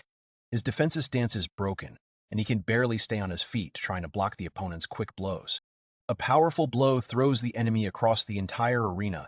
He crashes into the wall, not even having time to defend himself, while the girl with the tail confidently completes her attack. Despite the devastating blow, the boy emerges from the clouds of dust with almost no scratches. commenting on what happened with a slight grin. Demonstrating confidence and hidden strength, the girl rushes forward with a new tactic, hoping to catch her opponent off guard. She's determined and confident, feeling supported and using both hands to attack. In this shot, the heroine delivers a powerful blow with a scream. Her determination and rage are obvious. She puts all her strength into the attack, perhaps counting on a decisive blow. The enemy, apparently, is caught off guard or did not expect such an onslaught. The floor is destroyed. There are cracks everywhere. The heroine's attack was so strong that even the magic shield or protective field could not withstand it. The girl in the background, covering her head with her hands, is clearly frightened by the scale of the destruction. The character in the frame looks worried and clearly concerned about the situation. Judging by his facial expression and posture, he noticed that the fight has once again gone beyond the established zone, which could lead to serious consequences. An angry girl with cat ears and a tail stands in a fighting stance, her fists clenched. Her eyes are full of determination. She is clearly unhappy with the fact that her opponent avoids direct confrontation and does not take her seriously. The arena continues to see a fierce battle as one of the students deftly dodges attacks and confidently uses support magic to increase his speed. His advantage becomes noticeable, and he begins to dominate the fight. The mentor panics, noticing that the situation is getting out of control. His expression of alarm suggests that he suspects the student of breaking the rules or using forbidden magic. The young man challenges his opponent to a fight with a confident smile, demonstrating complete calm and control over the situation. His challenging gesture emphasizes his confidence in his own strength and provokes the opponent to attack. The hero's face shows determination. He is tense and ready for action. His eyes sparkle, and a drop of sweat reveals his inner excitement in anticipation of an important moment. The enraged beast girl with cat ears and tail rushes forward in a powerful attack, raising her leg for a crushing blow. Her face and body are full of determination and fighting spirit. She does not intend to retreat. The next moment, the beast girl's powerful blow breaks through the air, accompanied by a sound effect that emphasizes the power of the attack. Her movement is swift and precise. The enemy risks not withstanding the pressure. The cat-eared girl suddenly stops, noticing that her powerful blow had hit the wrong target. The man in the suit flies back with a scream, breaking the ground beneath him from the force of the blow. The girl is shocked to realize that she has fallen for another trick. Her face is distorted with surprise and anxiety. A young man calmly watches from the side, assessing the situation with irony. The young man, with a satisfied smile on his face, calmly says the phrase, as if assessing the strength of his opponent. His carefree expression is in sharp contrast to the tense situation. Realizing his losing position, the young man calmly raises his hand in surrender. In front of him stands a confident beast woman, whose determination is clearly visible on her face. The situation is completely under her control. The heroine with wide eyes looks ahead in amazement, not hiding her surprise. Her face is frozen in a mixed expression of confusion and delight. She clearly did not expect such a turn of events. The boy in the school uniform, raising his hands in a gesture of surrender, calmly admits defeat. His relaxed expression and slight smile betray his complete acceptance of the situation. He honestly admits that he is no longer able to continue the fight. In the arena, strewn with traces of the battle, the judge, surprised, clarifies the participants' intentions. The guy in uniform, remaining calm and confident, confirms his decision to surrender without hesitation. The young man explains his decision with a slight smile and a firm gaze. He stands on the principles of honor, recognizing that he cannot accept victory if it is achieved dishonestly. After the previous fight ends, the teacher remarks with a slight smile that there seem to be no more students capable of continuing the fight. However, the situation changes when he calls out to a student named Connie, calling him to enter the arena. A character with a surprised expression reacts to a loud statement. The end of the battle caught the hero by surprise, especially after the tense development of events. After an unexpected outcome of the battle, Tina-sensei's class is declared the winner. The students sitting in the hall react with surprise and disbelief to what they hear, not immediately realizing that it was their team that was the winner. The girl with cat ears stands in front of the young man, looking at him with bewilderment.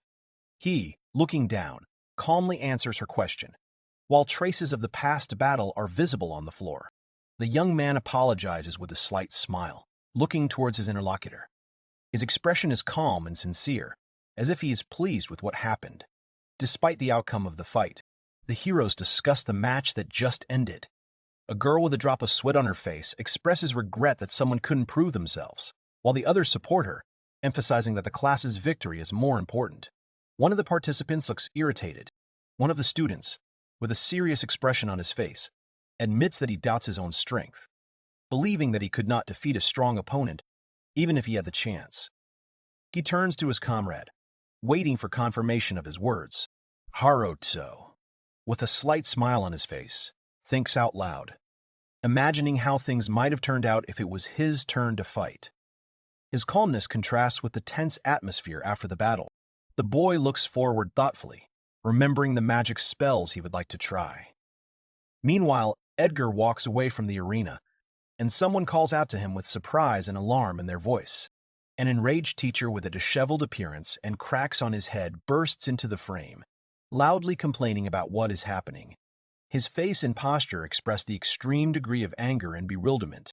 An enraged teacher yells at a student, accusing him of attempting to take his life.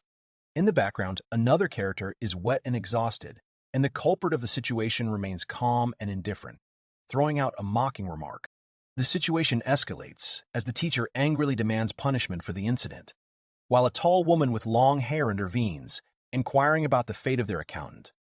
The tension between the characters increases, creating an atmosphere of impending conflict. An elf with long hair suddenly appears with a confident smile, causing shock to the man who clearly did not expect to see him. Next to him stands a character with cat ears and a notepad, observing the situation. The tension gives way to surprise. The long-haired guy introduces his assistant with a satisfied smile, a character with cat ears and glasses holding a notepad. He calls him his wonderful secretary, and the secretary himself notes that he wrote down something interesting. The boy put a friendly hand on the sullen man's shoulder. Despite the latter's cold reaction, he looked pleased, as if he had just resolved an argument or offered a solution. A man with a serious expression shows a photograph that he believes proves foul play in a match. The scene is tense and accusatory. The smiling guy, reservedly but with obvious superiority, demonstrates a compromising scene from the match. Around him are snakes and a frog, emphasizing the atmosphere of threat behind the external calm. The arrogant elf adjusts his glasses with a slight smirk, confidently putting his interlocutor in his place. The old tension between the characters is felt even through the seemingly calm dialogue. The elf looks thoughtfully into the distance, remembering something important. Her attention was drawn to an older student with bright hair, whom she seemed to have met before. An elf with long blonde hair introduced the students to the student council president, Rainkun, the strongest student in the academy. One of the newcomers immediately recognized him from his performance at the opening ceremony. The protagonist, with a surprised expression on his face, asks if he really is the strongest student in the school. His gaze is full of interest and slight bewilderment. The protagonist, turning to the teacher, asks a bold question about the chances of their class to defeat even the seniors under the leadership of the council president. The teacher Tina-sensei reacts with surprise to such a confident statement. The girl with shining eyes and an enthusiastic expression on her face clenches her fists with joy. Her mood is filled with determination and inspiration, as if she is confident of future victories. The two students enthusiastically accept the challenge, excited to prove themselves. Their faces glow with energy, while the third character watches them with mild surprise. The atmosphere of the stage is filled with fighting spirit and anticipation of the challenge. Haruto stands with a tense expression, clenching his fist in anticipation. Determination boils inside him. He is ready to challenge the student council president himself, despite all the risks and the difference in strength. Melody, San lies on her desk with a sad expression and drooping ears, immersed in melancholy. Despite her outstanding abilities, the internal fatigue and boredom from the destructive training takes its toll. In the morning in class, still tired and half lying at her desk, an energetic classmate with a bright smile approaches her. Despite her sleepy state, Melody responds to the greeting. The girl holds a bag in her hands with a kind smile, clearly enjoying the upcoming moment. She enthusiastically announces that she has prepared something for everyone in the class, causing surprise and interest in the interlocutor. A girl holds out a beautifully wrapped box with a happy smile, illuminated by shining stars around her. She proudly hands over the Valentine's Day chocolates, happy to share them with her friends. The face of the fox-eared hero reflects obvious surprise. He looks away in amazement, clearly not expecting to hear what he heard. His expression conveys a mixture of confusion and slight anxiety. Melody suddenly remembers an important event, a holiday when it is customary to give chocolate to friends and loved ones. In the kingdom of Grendel, where she studies, this custom is widespread, and she panics over the fact that she forgot about it. The heroes summoned from another world brought with them traditions, including Valentine's Day. With similar ingredients and food culture, the event took root in the new world as part of local life. The angry heroine with the ears furiously rushes forward, clearly expressing her displeasure, while the guy standing behind is caught off guard by her outburst of emotions. The situation heats up, and the tension between the characters reaches its peak. Two students are chatting in the archway of a building, discussing the condition of a friend. One of them is surprised and concerned to learn that Melody has been depressed since the competition. Two characters are in the same frame. The girl looks forward with a curious expression on her face, and the guy looks at her, thinking to himself. The atmosphere seems tense and thoughtful. The girl gathers her resolve, mentally preparing herself for an important step. Her gaze is full of seriousness and internal struggle, reflecting the moment of decision-making. The next morning, Luna overcomes her excitement and approaches Haruto with a gift in her hands.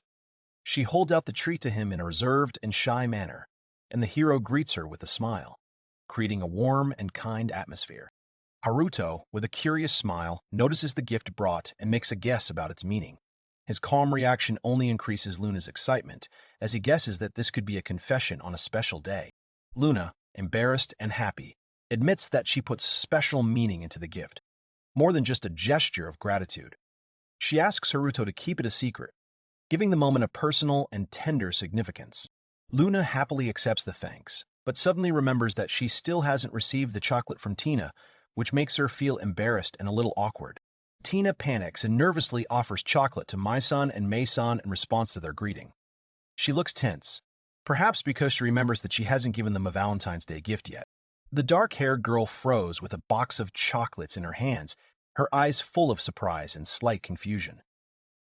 At this moment, she is silent, not knowing how to react to the unexpected gesture of attention. Two schoolgirls look at the boxes of chocolate in their hands with surprise. Another girl stands nearby, looking at them with puzzlement, as if trying to understand the reason for the unexpected gift. In the next scene, the twin sisters stare ahead with impassive faces, clearly not understanding what is being said. Their interlocutor is surprised that they know nothing about Valentine's Day and tries to explain it to them. The young man looks at his interlocutors in surprise when he hears that they don't know about Valentine's Day. His face expresses slight bewilderment as he tries to explain the meaning of this holiday. The boy watches the twins with a thoughtful expression, pondering their nature, because they seem to him not quite human. A moment emerges in his memories where he holds one of them in his arms, and their glowing bodies only emphasize their different nature.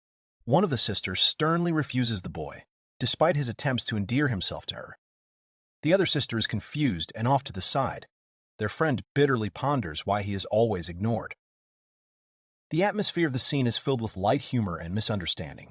The morning begins with a greeting from two cheerful girls in uniform, one of whom is carrying a box. The students in the classroom gradually gather, among them the twins, still a little sleepy, and a young man standing behind them. A teacher with a kind smile asks for help from her students as she prepares to serve an exquisite cake decorated with fruits and cream. The children happily agree, admiring her skill, because the dessert looks impressive and appetizing. Melody burst into the room with a bright smile, carrying trays of hot chocolate, causing surprise among those present. Her energetic appearance brightens the atmosphere, and her good intentions immediately resonate with those around her. The girl hands over a tray of hot chocolate, and the girls happily accept the treat, smiling gratefully. The atmosphere is filled with warmth and friendliness, emphasizing the care and solidarity between the characters. This shot depicts the moment of unexpected discovery. The face end discovers a gold coin in a piece of pie, causing everyone to be surprised. The characters report that there was only one coin and congratulate LeFay. The girl, moved to tears, clutches the gold coin she found in her palms, a symbol of good luck given to her by Tina-sensei. There is a warm, almost magical atmosphere around, which does not go unnoticed by the others. A boy hands out presents while standing in a cart filled with stuffed animals in boxes, Classmates catch the gifts with delight, and at the table, other students look at the surprises they have received with interest. The protagonist suddenly stops in the street, as if something important had occurred to him. His face expresses anxiety, and he begins to sort through his thoughts, whether he has forgotten something significant. Haruto realizes with bitterness and resentment that he was left out of the party. He did not receive any chocolate or a gift from Tina. He is overcome by a feeling of loneliness, and he stares gloomily ahead, immersed in disappointment. The hero recalls how he used to receive gifts in the mornings. In the foreground, the happy Tina is shown handing a beautifully wrapped box to a little boy. This warm memory emphasizes the contrast with his current loneliness. The protagonist returns home, confident that Tina has prepared something for him.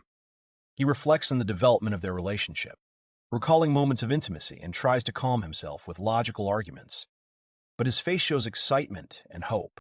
Evening comes and Haruto, having changed into his pajamas, sits dejectedly on his bed, realizing that the day has passed without any special events.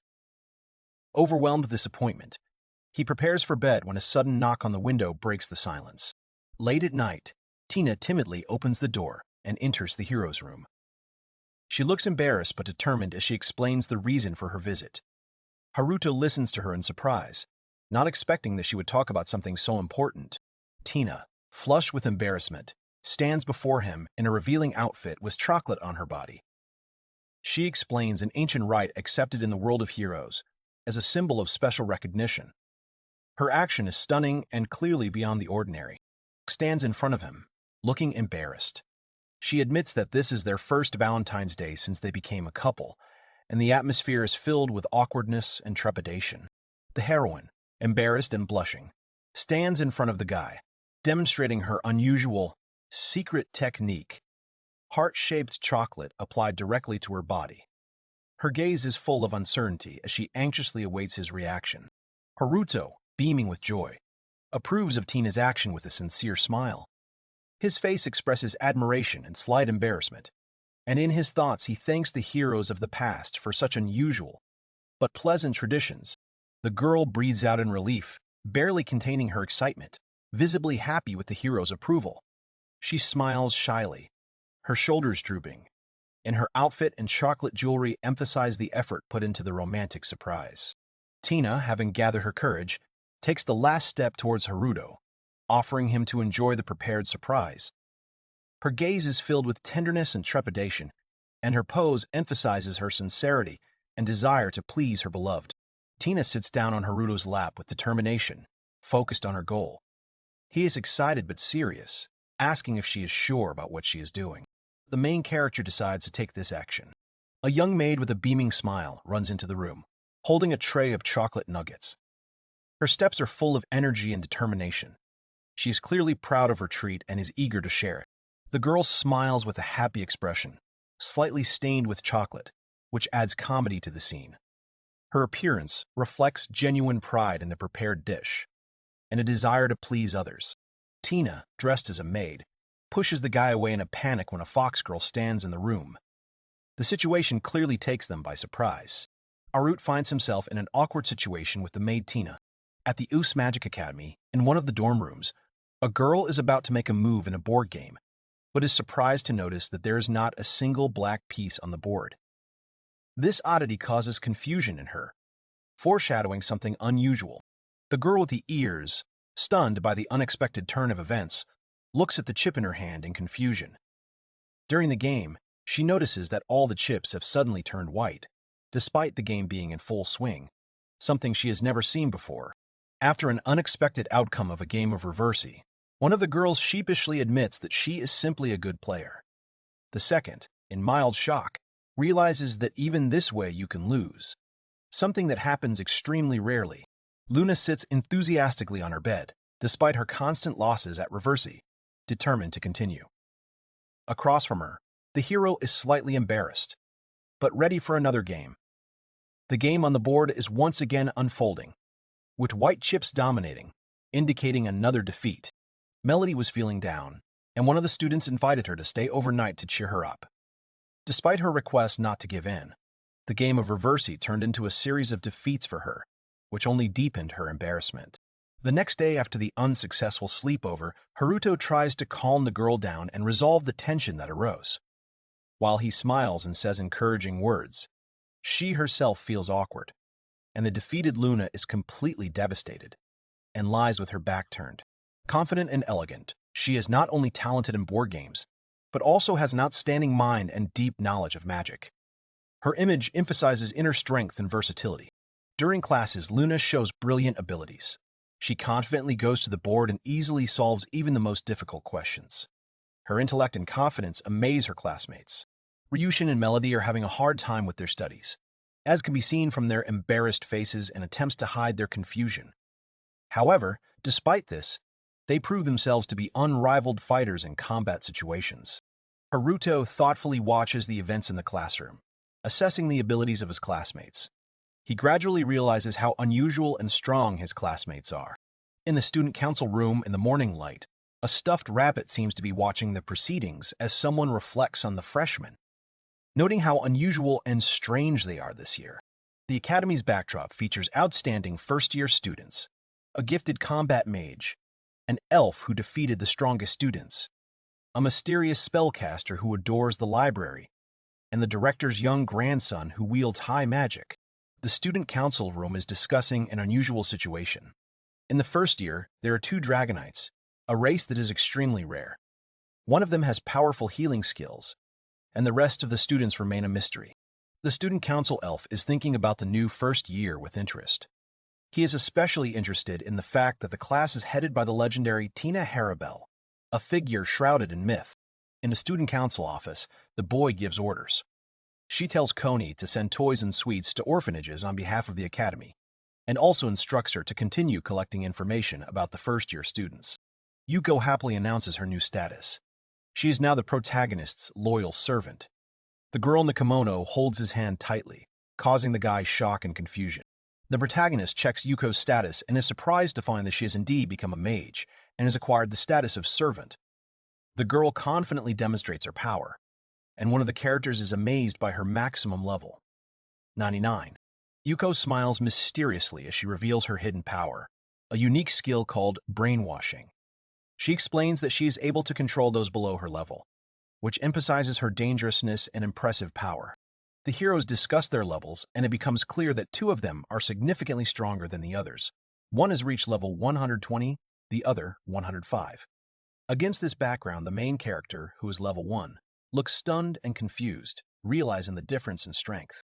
The hero converses with an elf who is a high-leveled girl famous for defeating the top 5 students in the academy.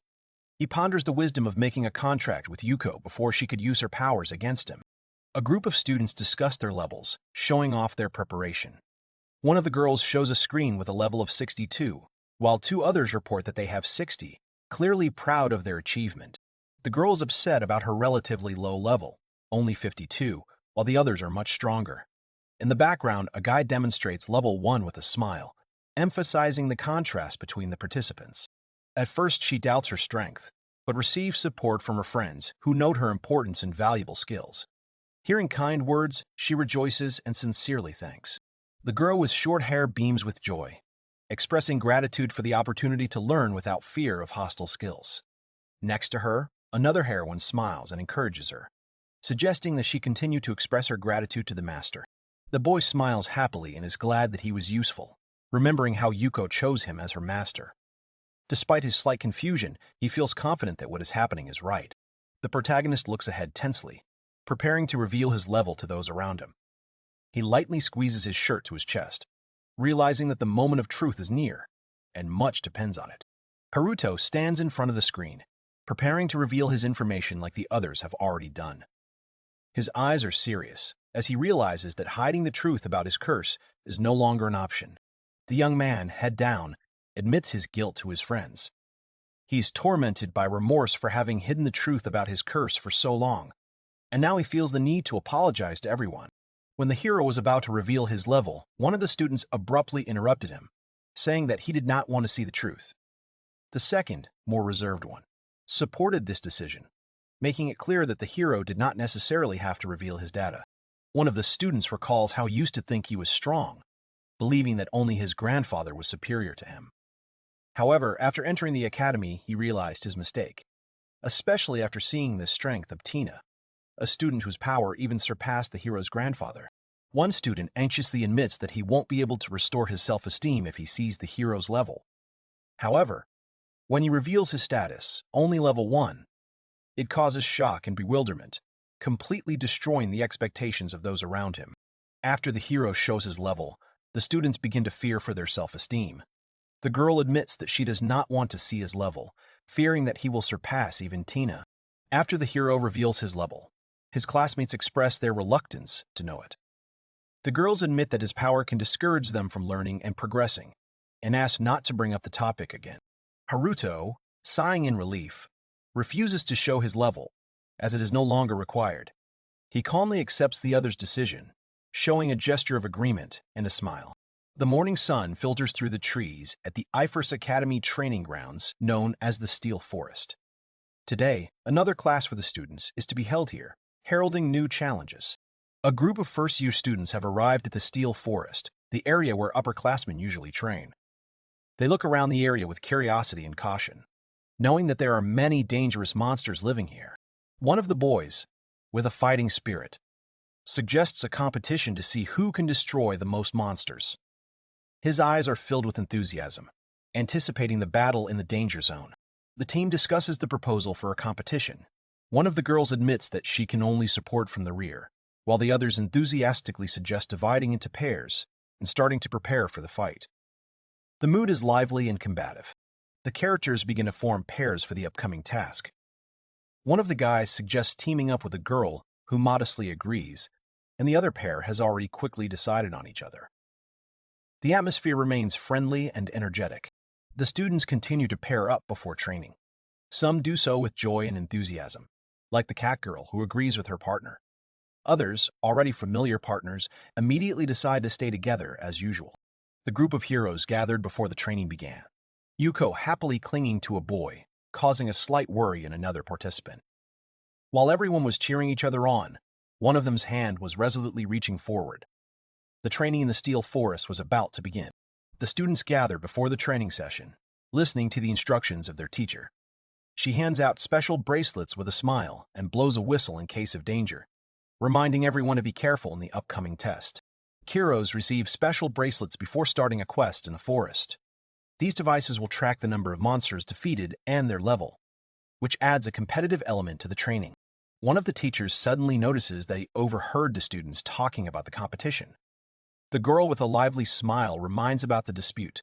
Who will kill more monsters? The heroes exchange joyful remarks. The girl with a beaming smile confirms that the competition is her idea, and the guy is surprised by her initiative. The forest training ground is set against the backdrop of a mentoring speech. Heroes are warned that killing monsters here will not allow them to level up.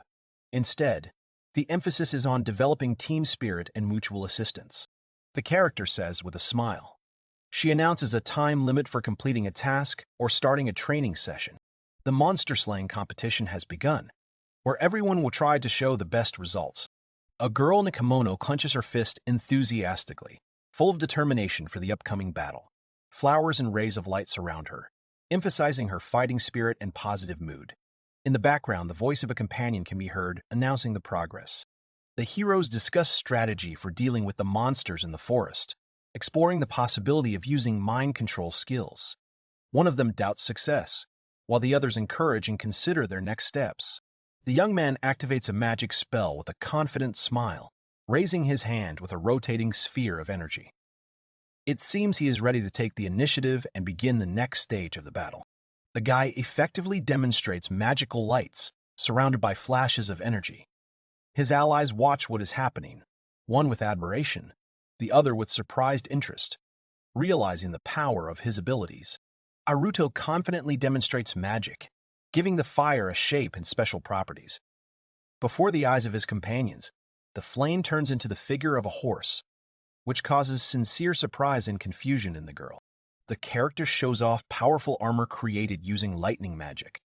He explains that he wanted to create a weapon with piercing ability, so he reinforced the spear with an extra layer. The young mage completes his spell by shaping the fire into the form of a fearsome armored centaur wielding a giant spear. The creature is engulfed in flames and lightning, causing shock and awe among those watching. The girl in the kimono, clearly amazed, clenches her fists and excitedly comments on what she has seen, while the boy next to her watches her in surprise. She realizes that before her is magic of the highest order, the Fire Knight. The protagonist joyfully raises his hands, giving the command to attack, while the Fire Knight and other creatures rush forward. The scene conveys determination and readiness for battle, as the hero's forces engage the monsters. Two characters have a funny conversation discussing a name for the new fire warriors. The girl suggests calling them spearmen, based on their weapons, causing confusion in the protagonist. Yuko rushes to her companion with concern, looking at him with worry. She is worried that he used too much magic, and she is worried that he is hurt. The girl flirts with the main character, winking and offering him a little of her magic, as if in jest, but with a romantic subtext. The guy is embarrassed, but smiles, not knowing how to react to her unexpected initiative. Yuko, with a look of panic on her face, suddenly comes to her senses after the teacher calls out. Meanwhile, the other students, hearing the voice, turn around in surprise, recognizing the strict teacher.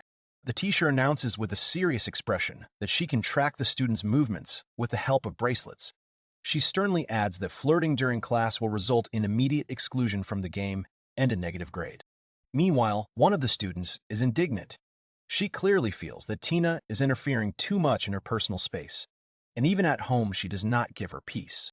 During class, the teacher sternly announces the rules. Removing the bracelet is equivalent to leaving the lesson, and truants will be left without dinner.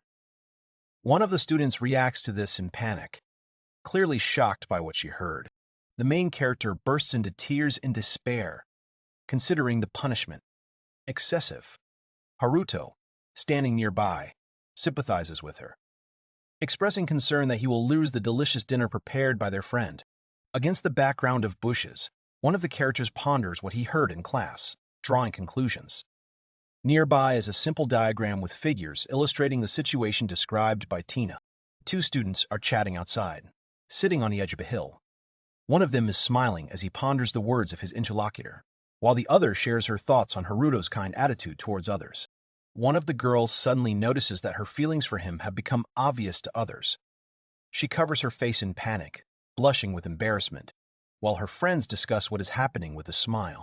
After being paired off, the girl smiles and thanks her partner for the offer to work together. Despite not being paired with Haruto, she looks pleased and tries not to show her feelings. The girl recalls with a warm smile how the main character told her about the help her current partner gave her at the entrance ceremony. Her gaze shows gratitude and slight excitement. The young heroine, with slight embarrassment, admits that she made the chocolate as a token of gratitude, while her interlocutor, surprised by her frankness, begins to realize her hidden feelings. The heroes found themselves in the steel forest, where their attention was drawn to a wolf standing nearby. The girl is wary, but the guy, judging by his facial expression, is calm. He knows that the local monsters usually do not pose a threat. The characters watch a wolf, which turns out to not be real, but a training dummy. The girl watches the beast closely until it suddenly makes an ominous sound, causing alarm. She, noticing something amiss, quickly activates the magic skill Acceleration, looking ahead warily. She senses danger. The wolf is clearly different from the usual training opponents. The boy instantly reacts to the girl's alarmed cry, concentrating on activating his power. The girl exclaims gratefully, realizing that he stood up for her at a critical moment. The hero, concentrating, tracks every movement of the wolves rushing towards him at a threatening speed. His attention is extremely sharp. He is in complete control of the situation in the midst of impending danger. The partner barely repels the wolf's attack using a magic shield. Although the creature is considered a training dummy, its speed and strength raise doubts about this. The boy asks Luna for help and gathers magical energy in his hand and releases a powerful blow, which bursts into a bright flash. The explosion shakes the surrounding area, raising clouds of smoke and scaring away birds. After a tense battle, a mage and his ally watch the vortex left by their attack disappear. The boy looks focused, and the girl looks relieved, realizing that the battle is finally over. Deep in the forest, among the trees, mysterious eyes begin to glow, revealing the presence of new enemies. The hero notices this with alarm, realizing that the danger has not yet passed. Powerful Mahanims emerge from the forest, monsters of a higher level than expected. The hero and his partner assess the situation, realizing that the fight will be difficult, and it will be difficult to avoid it. The team takes decisive action. One of the girls rushes into the attack, calling on the others to follow her. With a fighting spirit, they enter the battle without wasting a second. The girls coordinate their actions once the fight begins, one thanking the other for luring the enemies to the right place. Their coordination and confidence show that the fight is going according to plan. The two heroines find themselves surrounded by a variety of strange creatures in the forest, from frogs to horned beasts. One of them tenses up, preparing for a fight, and bats appear above the trees, foreshadowing the impending danger. The hero fights giant scorpions, cutting them down with a powerful attack. His expression is full of confidence and fighting spirit, and pieces of defeated enemies fly around. After defeating the enemies, the hero triumphantly celebrates the clearing of the area by throwing the enemy into a rock. His companion, who remains calm, watches the events with an unperturbed expression. The heroes take a rest after the battle. One enthusiastically suggests a culinary use for the defeated monsters, and the second, calm and reserved, parries the idea with slight fatigue, not showing much interest in what is happening. The girl stands among the defeated monsters, thoughtfully observing her surroundings. Her eyes show fatigue. The constant attacks of enemies do not give her a break even for a moment. Ryushin is overjoyed at his victory, beaming with pride, while the girl next to him looks tired and lost in thought. Despite her fatigue, she keeps her cool, knowing that his enthusiasm will soon turn into moralizing. The girl looks around in surprise, catching a change in the air. The silence and light wind make her wary, as if something invisible is approaching. Mei looks around the area warily, her behavior attracting her friend's attention. The atmosphere thickens, and the girls feel something strange approaching, disturbing their peace. The girls sense the presence of magical energy. Mai, alert and focused, notices strange sparks in the air and suggests that it may be an ifrit. Tensions rise as the heroines try to understand the source of the aura. Mai and her friend are stunned by the unexpected presence of a strong magical aura. The girl with long hair is surprised, assuming that it could be an ifrit, but her companion clarifies. It is not just an ifrit, but something with an even more powerful aura. Two girls argue on a forest path, one looking worried, the other waving her hand in disbelief. An unknown creature watches them from behind the bushes.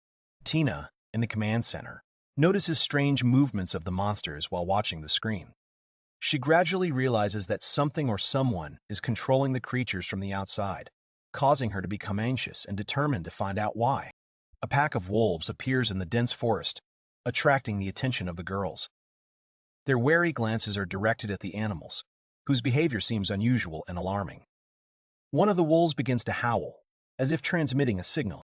The wolf raises its head to the sky and begins to howl, as if reacting to something approaching. Meanwhile, the mysterious girl, standing on the magic circle, senses the presence of powerful magic emanating from afar. A mysterious girl stands in the midst of a whirlwind of magic, her hand raised as if to sense subtle energetic vibrations. An uneasy atmosphere thickens in the air. A warrior, a servant of an evil god, is approaching, and the tension grows with each passing second. Against a turbulent sky, a young priestess with downcast eyes senses a fluctuation in power. She speaks of an evil god who cannot become stronger. There is doubt in her voice, for she senses several powerful presences nearby. In a luxurious hall, behind a high carved pulpit, a mysterious figure hides in the shadows, pondering the price of his power. The hero feels how much energy is spent on transformation, and understands that to become useless is to be replaced. A demon with a sharp gaze and horns sits on the throne, deep in thought about his survival. He must live as long as possible. Before him stands a priestess, calmly carrying out his order to get a book called Formula of God from the bottom shelf. White daffodils bloom against a black background, and with them, the heroine's inner feelings. In her thoughts, there is no fear, but a sincere desire to be useful to someone whom others consider terrible. For her, he is not a monster, but someone to whom she wants to be needed. In the silence of the library, a young girl searches for the right book, thinking about the difficult conditions imposed on her. Do not change status. Remain weak and do not die. Her strength is restrained by the rules, but there is a sense of determination in her actions. With her eyes closed and her hands clasped in prayer, the girl concentrates among the shimmering spiritual figures. She admits that it will take time to find what she needs on her own, but her resolve is unwavering. Magical energy fills the space around her. Immersed in a magical library, she floats among the floating ancient books, enraptured by the knowledge left behind by the evil god. Her thoughts are filled with amazement at his power and capabilities. He is capable of creating great things. With a cold and reproachfully penetrating gaze, the evil god looks at the maid holding the wrong book. His voice is calm, but there is annoyance in it as he explains the difference between a formula and a formulation. In the dimly lit library, the evil god pensively remembers that among the many volumes on curses, the book he needs may not be on the bottom shelf. The girl searches frantically, doubting herself because it is this book, a detailed collection of dark knowledge, that may play a key role. The girl suggests using other magic instead of the extra curse. The evil god agrees and waits with interest for the result. This passage sums up that the original curse imposed by the god was not very well thought out. The hero found a way to bypass it and continue developing. Now he can even use the spell, Fire Knight. It's about a curse cast by an evil god, which is now weakened along with the god himself. However, the hero still has a chance, apparently to get rid of the curse or to defeat the god. The evil god is weakened by the ritual and sleeps to recover. The girl follows the hero with magic, but cannot find him and fears that he has died. The girl realizes that the next generation of heroes has not yet been confirmed, meaning the previous hero is still alive. She tries to track the hero with a magic ball, but her attempts are blocked by some kind of barrier. She is shocked. Many years have passed, but suddenly, the ball begins to react. A group of students are relaxing by a campfire when their teacher, Tina-sensei, contacts them. She tells them that something bad has happened. The forest monsters have become dangerous, and everyone needs to return to their starting point immediately. Shrouded in darkness, the girls slowly move deeper into the forest, holding back the inner storm and demanding the use of serious magic. A mysterious figure suddenly appeared in the middle of the forest clearing, radiating an aura of power and anxiety. Their gazes met, two strangers whose paths were destined to cross at this decisive moment. The stranger appeared from the fog, attracting attention with her strange aura. The girl in the uniform tensed, feeling how the forest was filled with disturbing energy. Everything pointed to the fact that it was this creature that was the cause of the monster's unrest. The mysterious girl stood motionless. Her presence felt alien and dangerous. The warrior opposite felt an ominous energy, reminiscent of the power of a dark god, mixed with the blood of a hero. The heroine, driven by anxious premonitions, resolutely rushes forward to stop the mysterious stranger. Their gazes meet in a tense moment. The tension reaches its limit. As if unable to contain her righteous anger, the heroine strikes a decisive blow. An explosion of force tears through the air, scattering the clouds and leaving behind a bright trail of magical power. The attack is not as destructive as expected. While the satellites anxiously watch the flash in the sky, the tension gives way to bewilderment. The enemy emerges from the dust cloud almost unharmed, with a slight smile and calm. The heroine has no intention of retreating after a failure. Despite her opponent's doubts, she casts a spell, putting all her determination into it. Like a bolt from the blue, she brings down Thor's hammer, seeking to put an end to this confrontation. A lightning attack binds the opponent with chains of energy. The attacker concludes that she is too weak, which means that the power of the evil god may still be dormant. But there is no certainty about this. Below, the opponent, covered in chains, tries to justify herself. The girl who was considered weak turns out to be strong. She controls plants and thinks that her rival can't defeat her, even until a certain he awakens, probably an even more powerful force. Judging by this page, the weak girl remains completely calm despite the other girl attacking her from behind with all her might. Moreover, she continues her magic ritual, not paying attention to the approach. The quiet girl turned out to be stronger. At first she pretended to be weak, then easily repelled the attack, and now she is chasing her opponent. The silent girl reveals her true power and says that she serves an evil god. She is angry that she was underestimated and is ready to show that things will not be so simple, making it clear that she is dangerous and confident. The scene hints that things are about to change and not in her opponent's favor. Against the backdrop of a raging battle, the little priestess with a mocking smile easily immobilizes her opponent, holding her tightly to herself.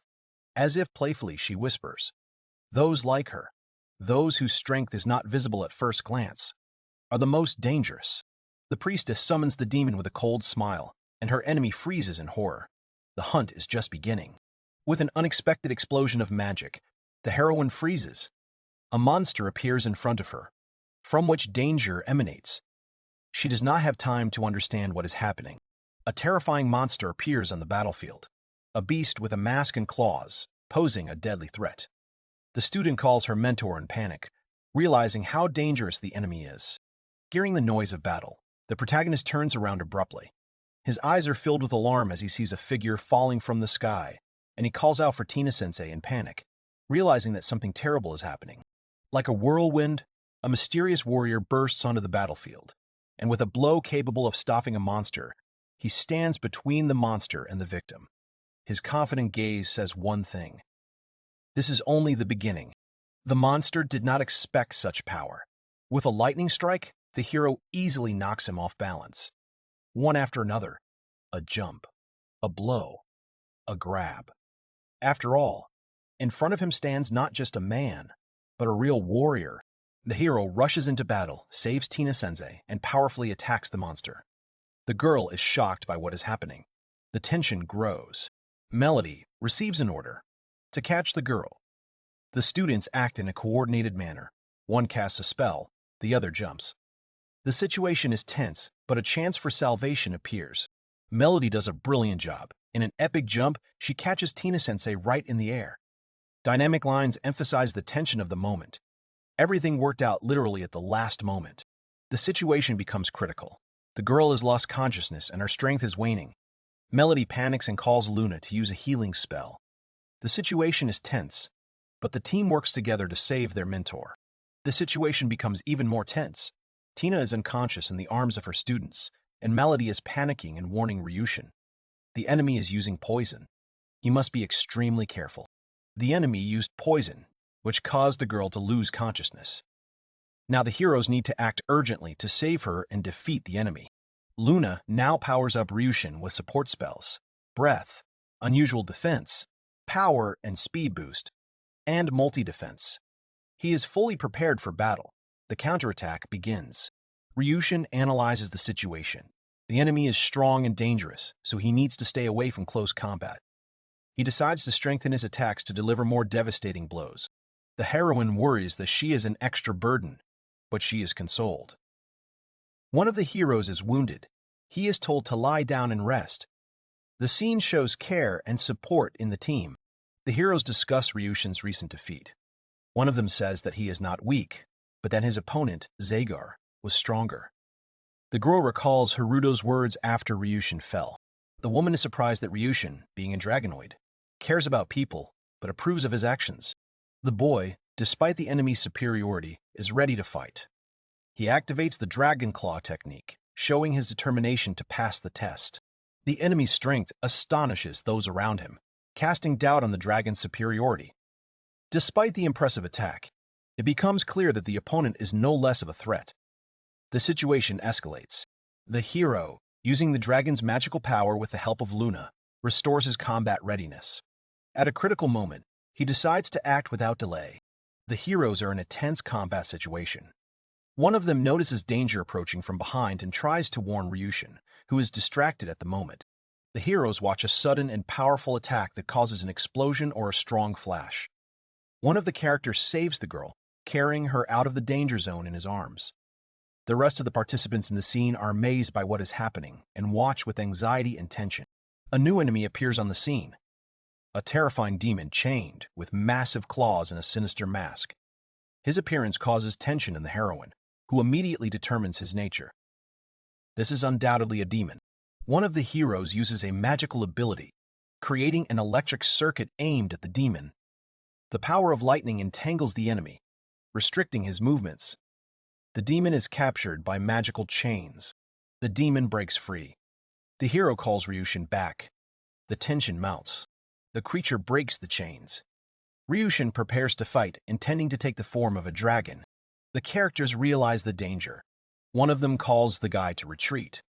The others recognize the demon, suspecting that it is the same one who was in red clothes. In this shot, two girls are calmly watching the events from the sidelines. One of them suggests simply watching what is happening without interfering. The situation is tense. If Haruto fails to deal with the demon, disaster may happen. Even the observers are starting to worry. Haruto fights the demon. The others watch. The girls doubt whether to make a contract with him. It all depends on the outcome of the fight. In this scene, one of the girls respectfully calls Haruto Sama, which emphasizes her attitude towards him. Another one notices this, hinting that even now she maintains a respectful form of address. In this scene, the girl admires him, calling him Haruto-sama, and wondering if he will make a contract with her. This emphasizes her strong impression of his strength and skills. One of them notes that Mei is too strict with him. Another says that even Coco voluntarily entered into a contract with him.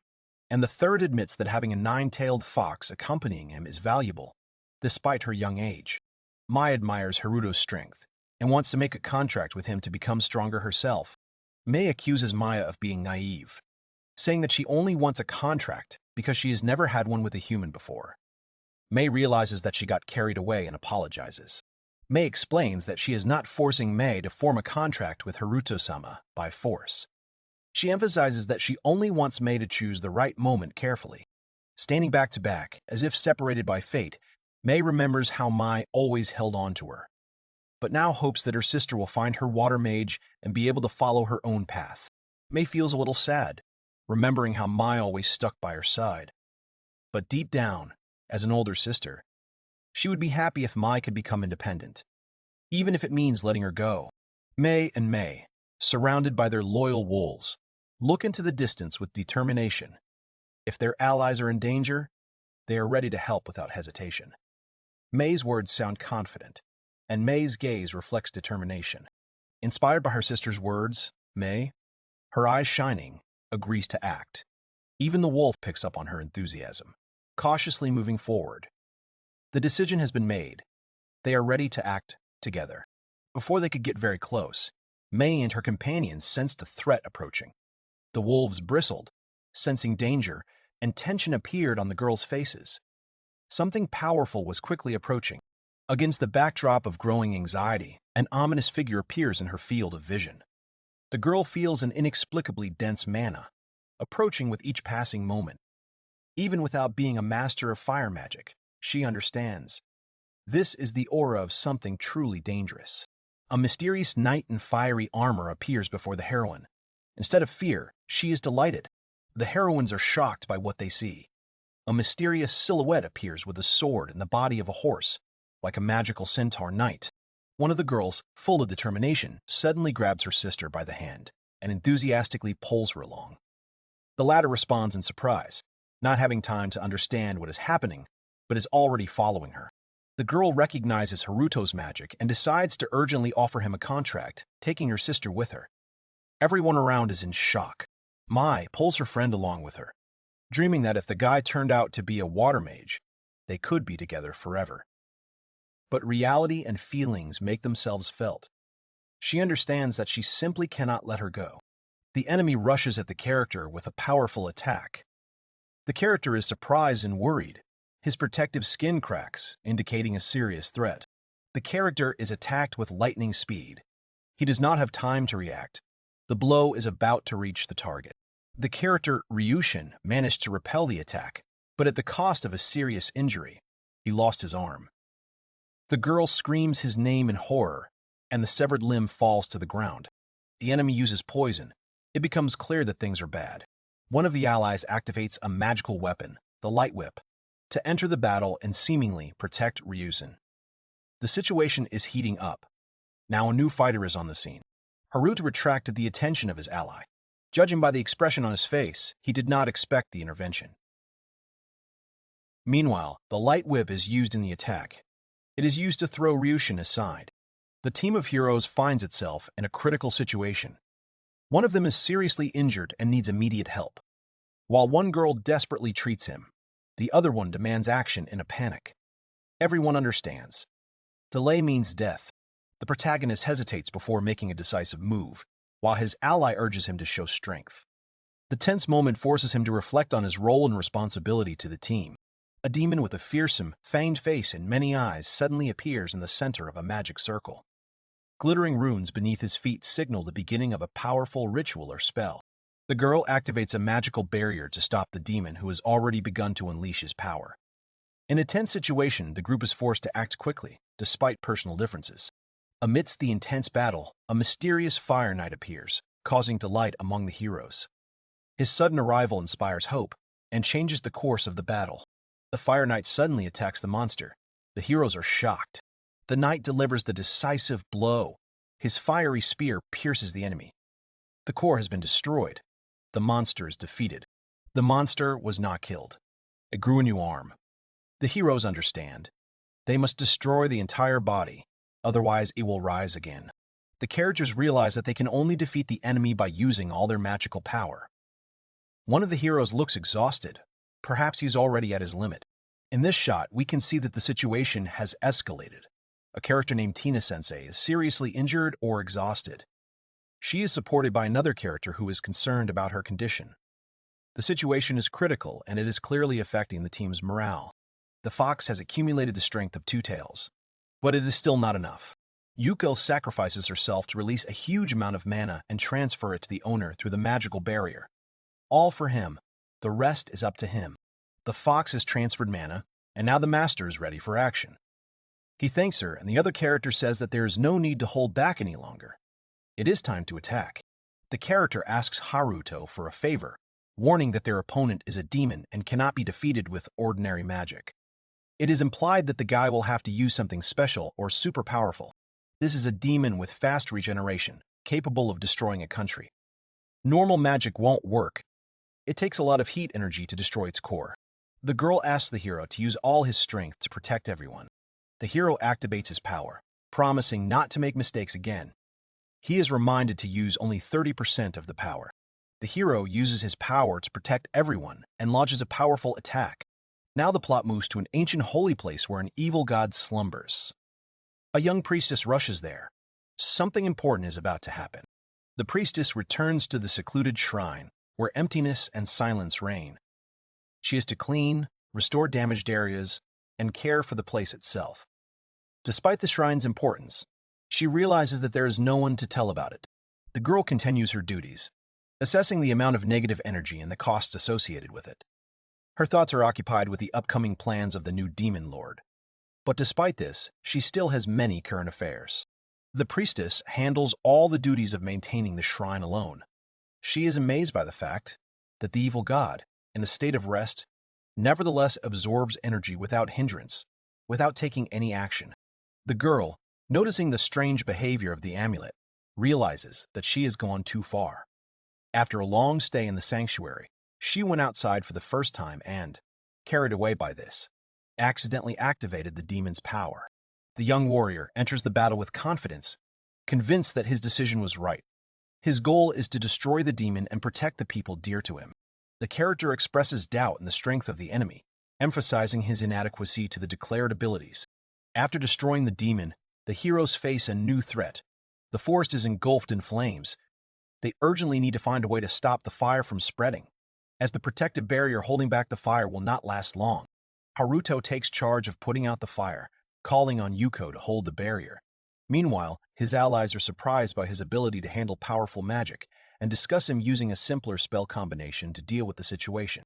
The hero explains that due to the curse of an evil god, he cannot use magic that costs more than 10 mana.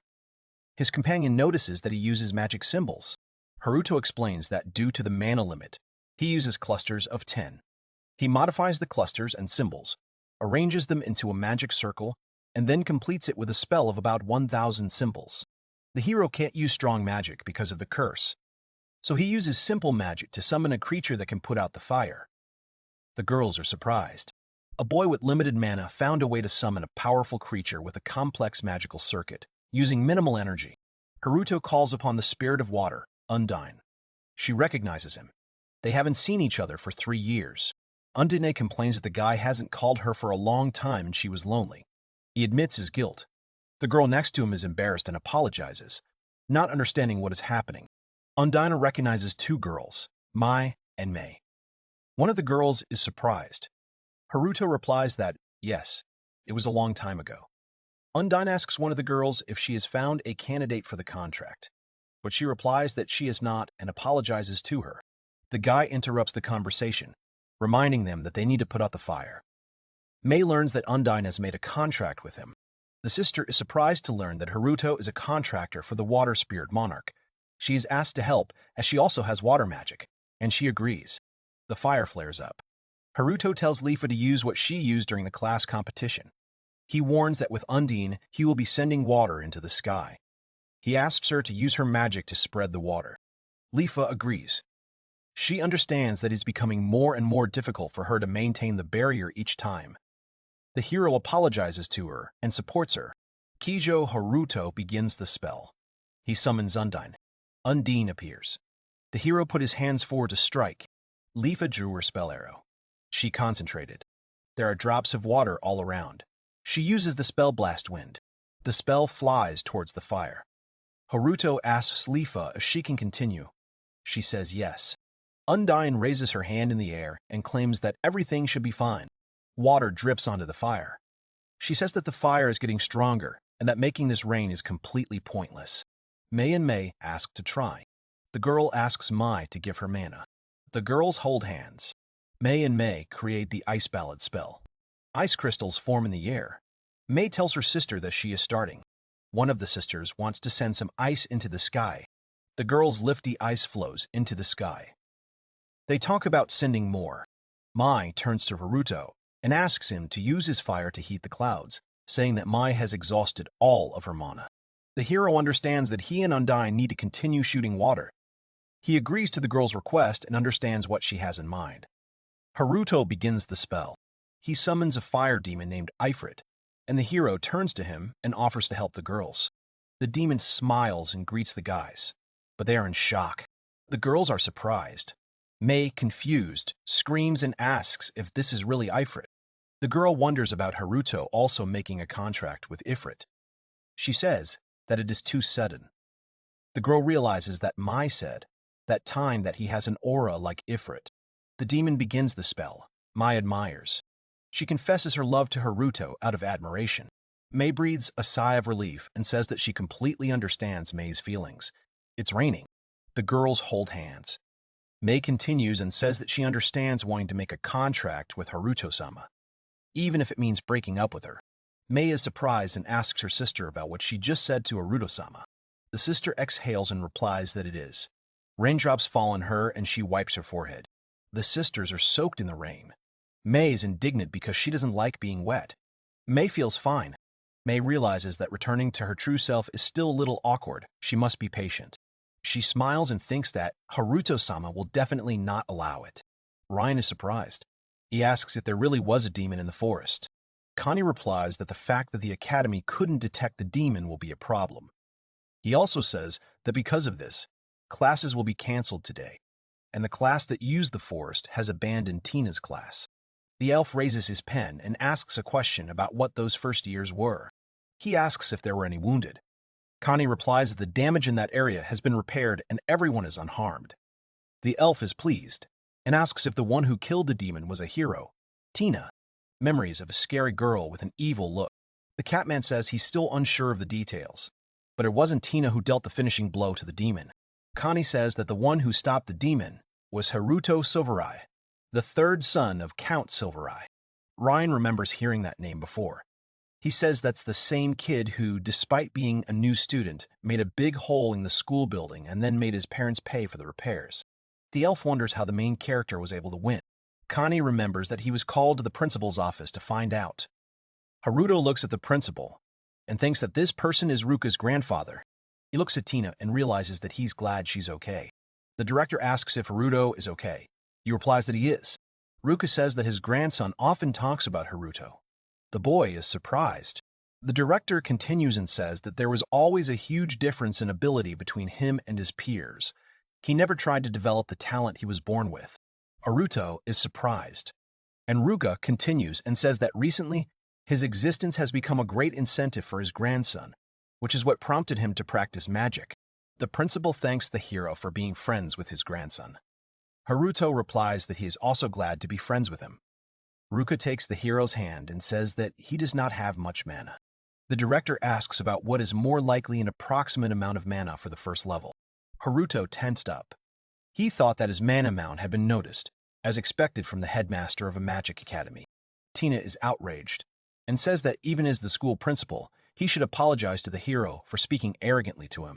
Ruka apologizes and says he went too far. Haruto reassures the teacher that he is okay and that he knew it would leak out eventually. Tina asks what was supposed to leak. Haruto turns to the director and says that he would like what he is about to say to remain a secret. The principal smiles and says that the hero doesn't need to force himself to reveal his potential. This school recognizes the diversity of its students. But if he wants to tell him, he promises to keep it a secret. Haruto turns to Tina and says that he wants her to hear it too, and the girl agrees. The hero has gathered all his strength and is going to test his level. Tina is surprised and asks if the hero is really level 1. She says that there must be some mysticism. Realization comes to her, and she says that she understands why the hero always used nothing but low-level magic. The director doubts and says that the section is in an abnormal condition. Ruka continues and says that there is a status petrification curse. This is the first time he has seen such a thing. He asks if this is the secret the hero wanted to keep. Haruto agrees and says that the reason he is level 1 is because of this curse.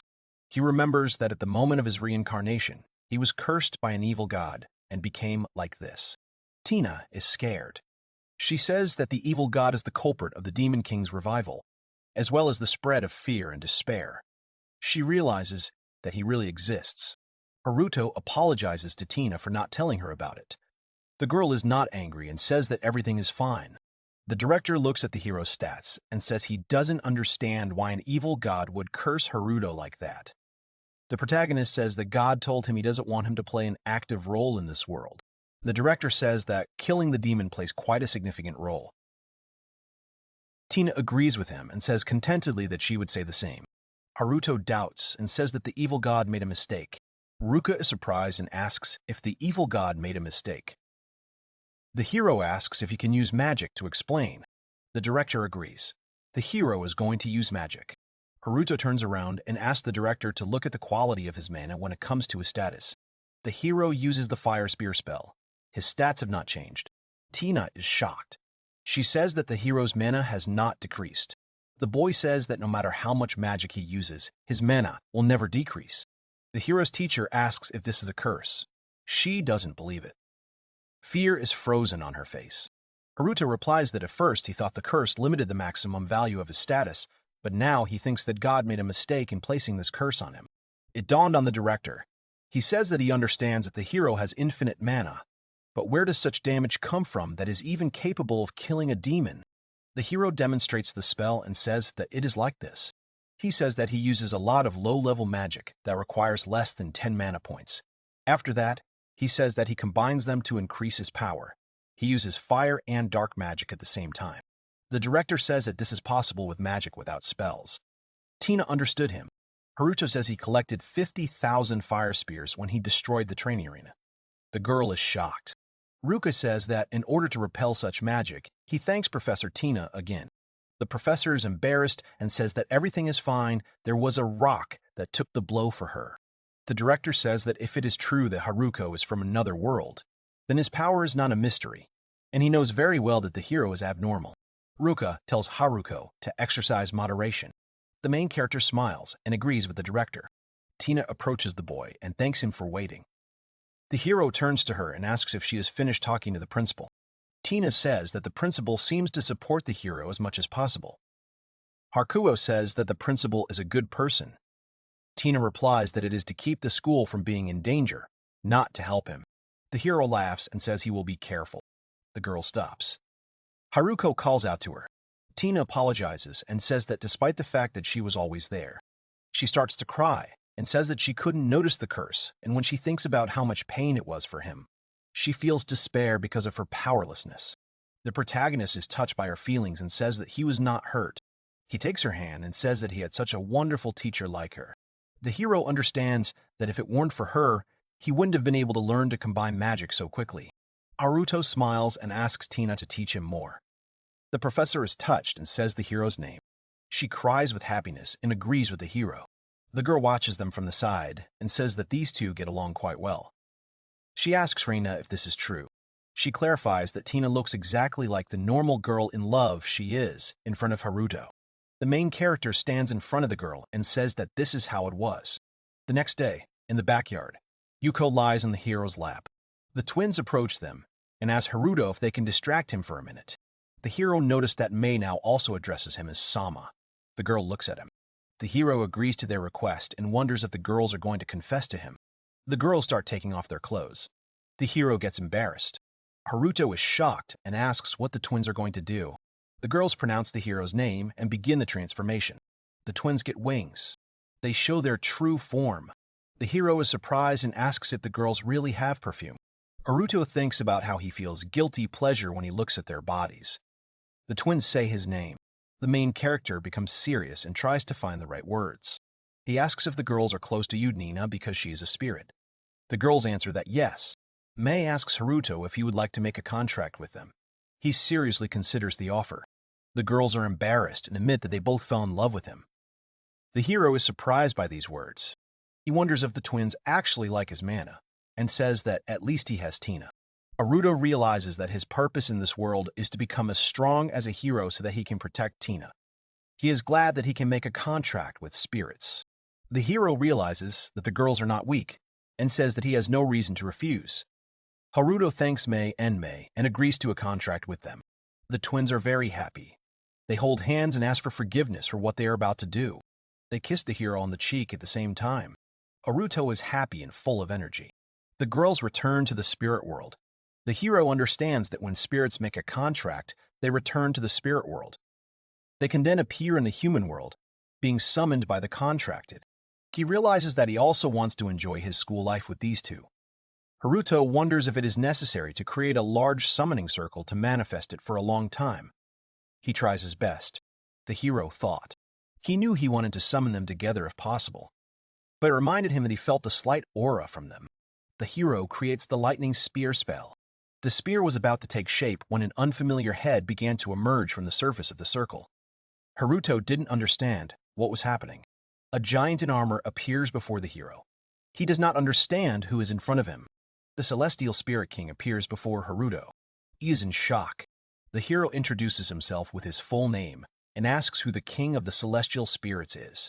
He suggested that if Mai and Mei were summoned together, they would merge into one. The Celestial Spirit King says that he is glad to meet Haruto for the first time. He introduces himself as the ruler of all the celestial spirits on this earth. Haruto reflects on the fact that this is the first time he has met a spirit. The Star Spirit King apologizes and says that he is busy now, and also asks for permission to return back to his world. Haruto is surprised and asks the Celestial Spirit King if he can return himself. The Celestial Spirit King reveals that he is under Haruto's control. He can't believe that there is a person who has such devilish powers and is able to forcibly summon him. The hero thinks that he probably made the magic circle too big. At that moment, the Celestial Spirit King calls out to him, addressing him with the words, Mr. Haruto. The Spirit King says that he wishes to return home to his dear daughters, and so he asks. The hero responds positively to the request, and says that he has just met the King of the Star Spirits, and therefore cannot say no when he bows his head to him. The Star Spirit King says yes, and urges them to finish this quickly. After that, the Spirit King takes it in his hand. The Celestial Spirit King brings Haruto to his mouth and spits on him. He is in shock. The main character thinks that he remembers something that happened several years ago. It was then that he first tried summoning magic. The boy, turning to Tina, says that the attribute of fire is most suitable for the first contract. Tina asks him to imagine fire. The hero, in an attempt to carry out the summoning, pronounces the words fire spear. A spirit engulfed in flames appears before him and introduces itself as Ifrit, the king of the fire spirits. Tina is shocked and surprised that the protagonist summoned the Fire Spirit King on his first summon. Tina praises the hero, saying that it's just incredible. Haruto asks questioningly, "Yes?" Ifrit calls the protagonist to sign a contract. The protagonist says that it is nice to meet him, but at that moment Ifrit's hand grabs him, not allowing him to finish. Tina congratulates Haruto on his first contract. At that moment, the Fire Spirit King brings it to his mouth and spits in his face. He recalls that, by the way, at the moment when he signed a contract with Undyne, Tina's smile seemed heavy to him. The hero suggests that perhaps Tina could have liked him since then. Back in the present, the Celestial Spirit King bids farewell to Haruto, calling him Lord. The boy responds by wishing him well and calling him Uncle. The spirit corrects him and says that he is not Uncle, but the Celestial Spirit King. The hero slams his fist into the ground and says that this time he will try to summon Mei and Mei separately. Haruto says that he will make a smaller magic circle this time, while thinking that he needs to clearly visualize Mai's appearance in his head, imagining Mai. Haruto casts the spell, saying the words, "Come, Mai," and the fire spear out loud. Mei appears from the fire and the protagonist realizes that everything worked. Mei happily greets the protagonist. Mei jumps towards Haruto, intending to hug him, but at that moment, she is interrupted by the Celestial Spirit King. The Star Spirit King, who has not yet noticed the hero, asks who it is that wants to make a contract with the Fire Spirit Mei and demands to be identified. The king demands to show him his strength. The Celestial Spirit King notices Haruto, and Mai is in his arms. The three of them look at each other questioningly. The Fire Spirit says that the king was indeed watching her. The protagonist, turning to Mei, asks if all he really needs to do is show that he is stronger than this guy. The protagonist calls on the Celestial Spirit King to bow before him, but the king stops him. The Celestial Spirit King drags the protagonist into his dimension so that Mai cannot hear their conversation. Haruto exclaims to the Spirit King what he is doing, but he in turn states that those must be his words. The Celestial Spirit King asks the protagonist why he suddenly orders him to kneel in front of his daughter, also wondering if it is cruel. Haruto asks about his daughter in surprise. Father Mei tells the protagonist that he had no idea that the hero could summon his daughters. The protagonist wonders if he is worthy of making a contract with Mei and Mai. The Celestial Spirit King tells Haruto that he is indeed worthy. The Spirit King tells the protagonist that he can only appear in the human world when many people wish for it, but Haruto summoned him alone. The Spirit King says that the protagonist has incredible power. The boy asks if his interlocutor has any conditions, to which he answers positively. The Star Spirit King states his conditions, starting with the words that Mai and Mei are his dear daughters, and says that he dotes on them. The Spirit King asks Haruto to promise him that he will not force his daughters to fight in brutal battles, and says that he will fight in their place if the protagonist requires a fierce warrior. At this point, the king falls to his knees and bows down before the hero. The protagonist agrees to the king's terms and asks him to raise his head. Haruto says that he will ask the second for help at a critical moment. The Star Spirit King thanks the hero. At this moment, tears flow from his eyes. The protagonist says that he needs time to make a magic circle for teleportation and that it will give some magical power. The Celestial Spirit King is even more surprised by Haruto's strength. The king wonders what this devilish power is. He asks himself who this boy is. That same night, the main character's own scream is heard in his mansion. Hearing this, Tina immediately runs to check where her student is and what happened to him. The professor bursts into the bathroom, shouting the protagonist's name. In the bathroom, Tina wonders what happened here and finds women's underwear on the floor. Tina picks up the laundry from the floor and asks everyone taking a bath what to make of this. Haruto, trying to justify herself, says that everything is not as she might have thought. The professor interrupts him with a question, asking what he is talking about. The main character, frightened, notices a terrible smile on his teacher's face. The girls are taking a bath with the main character. Tina sees them and says that she couldn't even imagine that at such a moment.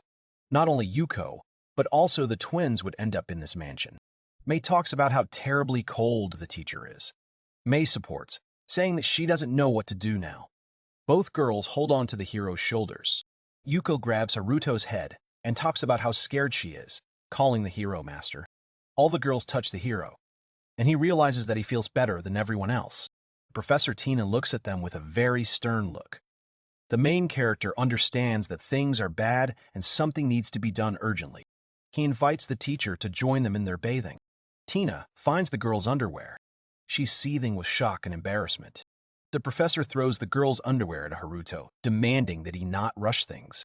The underwear lands right on his head while Tina screams in embarrassment. The hero is irritated by the fact that despite the fact that he and the teacher sleep in the same bed, she is against taking a bath with him. Yuko claims that great people have a great passion for carnal pleasures. Haruto does not understand what she means by this. She says that as a nine-tailed fox, she looks quite immature. But despite this, she is proud of her body. Yuko says that Mai and Mei are quite beautiful in their own right. They sit on either side of Haruto. The hero is embarrassed. She says that despite the fact that the hero is surrounded by 3 cute girls, he invited Tina to swim with them. Yuko asks how such behavior can be explained. The hero justifies himself by saying that this is not true at all, and that he simply wanted to invite the teacher to take a friendly bath with them. But he realizes that he is lying. He thinks about how he got into this situation in the first place, and remembers the past. Lisa says she wants to join them. Haruto doesn't understand what's going on. He remembers her words about how Tina always stands in her way. But today is the day when she will have children from the hero. She takes off her clothes and jumps on the boy. He is shocked. The ice wall spell is cast. Yuko crashes into it. The ones who cast the spell are revealed to be Mei and Mai. Haruto is surprised by the girl's sudden appearance. The hero realizes that his thoughts have leaked out. Mei says that they felt something strange in his heartbeat, but now they have come to his aid and everything will be fine. Mei gets angry and asks what to do with Yuko. She wants to hit her. The hero asks her to stop. He says that this is not a place for fights, but a place where they wash their bodies. It is a bath, and also you shouldn't walk around here in shoes. Mei says menacingly that she understands. Haruto is frightened by her serious look. One of the girls says that they will also get married. Yuko hugs him from behind. The girls offer each other to undress and do it. At the same time, Tina stands in shock. The main character screams. Mei went into the water and said that the hero had finally shown his true face. Haruto realizes that things are bad for him. She noticed something. Mei looks down and says incomprehensible words. The hero is unwavering. Mai asks what her sister is doing and says that he is smaller than Papa's. Haruto remembers the Spirit King and realizes that he can't have more. The hero thinks that in this situation, his lower part reacted. Haruto realizes that he is a sage and has the ability to manipulate his mana, and his little Haruto is completely controlled by his mana. Mei looks at him and remains silent. She touches the hero's leg, and he asks about her condition. She replies that there are such people. Tina looks at the hero with the girls. The memory ends. The protagonist hurries to see the teacher. He finds her in the kitchen. Tina says his name. She cuts the potato sharply and is indignant that despite the fact that Haruto has her, he still goes to the bathroom with other girls. The hero understands that she is throwing a tantrum. Tina realizes that they are all young and have beautiful skin. She is much older than these girls, but still young for an elf. And despite this, Haruto did not even take a bath with her. The hero spies on her and thinks that it looks quite beautiful. The professor realizes that the boy invited her. She wanted to go there, but refused because she is very stubborn. Haruto is encouraged by her words. The main character invites Tina to the hot springs. She is very embarrassed and asks how long the boy drives her. He answers that it's not very long. Haruto says that he doesn't think of her as old, but as a refined girl.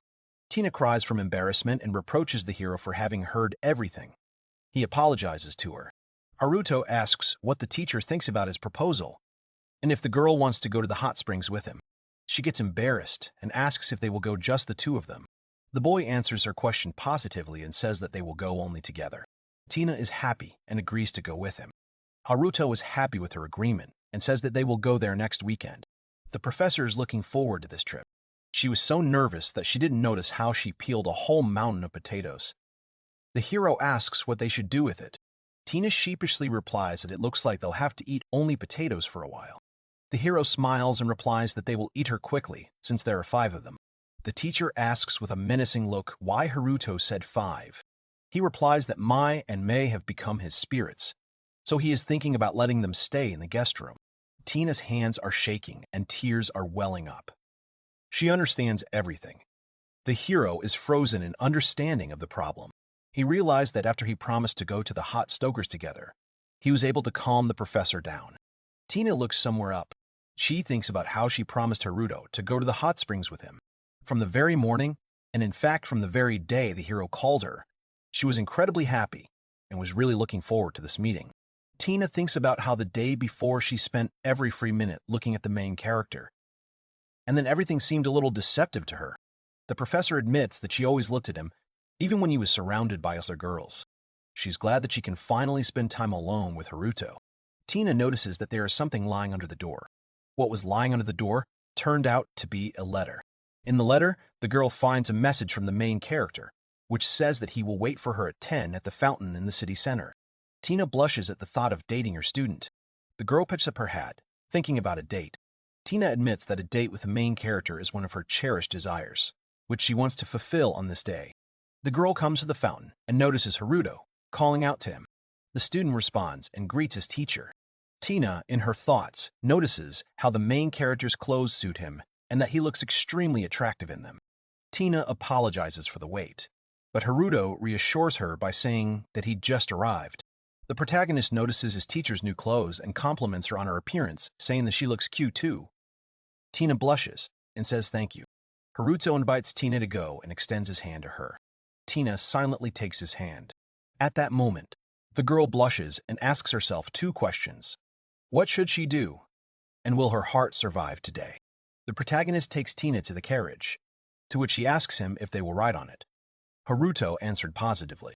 The protagonist asks the girl if she likes the carriage. She answers positively and asks if this magical carriage is expensive. Haruto says that for their first date, he prepared the best magical carriage that could be found in the city. The girl reacted violently to the main character's words. Tina deeply appreciated Haruto's gesture, but said that with him by her side, she would have been content with a lopsided and shabby cart. But the girl was happy in any case that she meant so much to her student. Tina thanked the hero once again. The girl mentally apologized for her anger over the incident in the bathroom and admitted to herself that her heart already belonged to Haruto. Mei, and Yuko discuss the protagonist and his trip with Tina to the hot springs.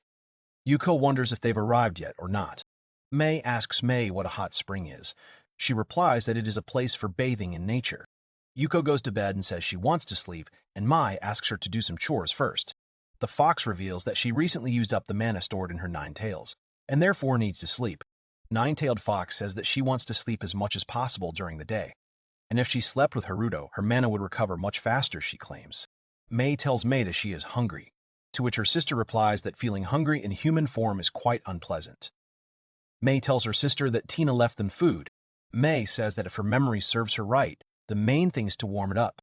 Mai begins casting a powerful spell to heat up the food. Yuko was frightened by the loud explosion. Nine-tailed fox came into the kitchen to find out what happened. Lisa found the sisters at the stove with the food that Tina had left burnt to the ground. In the pot, instead of food, there were only coals left.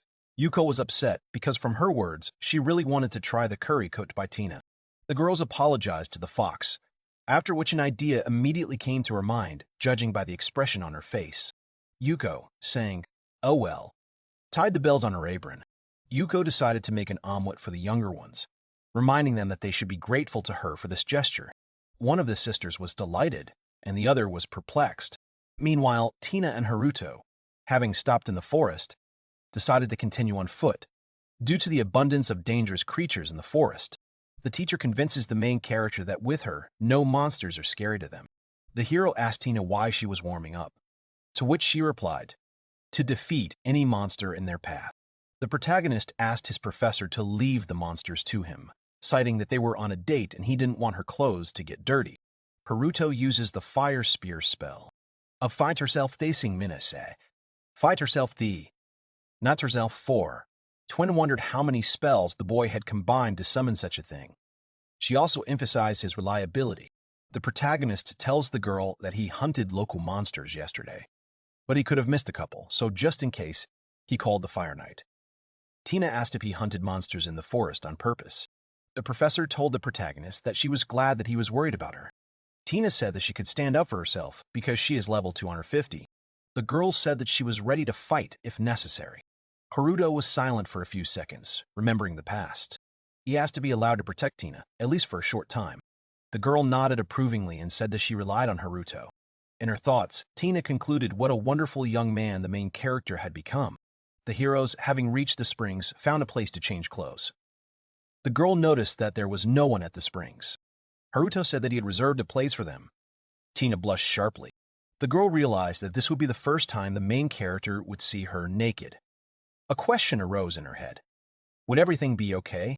He was worried whether Tina was happy with all this.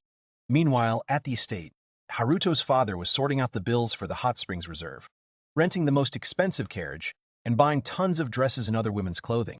Haruto says that this hot spring is reserved for private use, so no one will come there.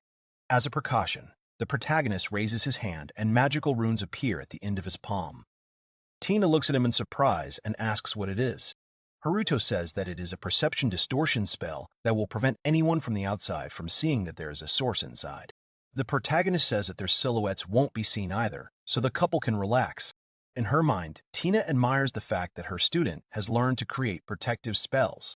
The professor asks for her privacy, to which Haruto becomes embarrassed and says that he doesn't want anyone else to see Tina's body. Tina smiles and thanks her student.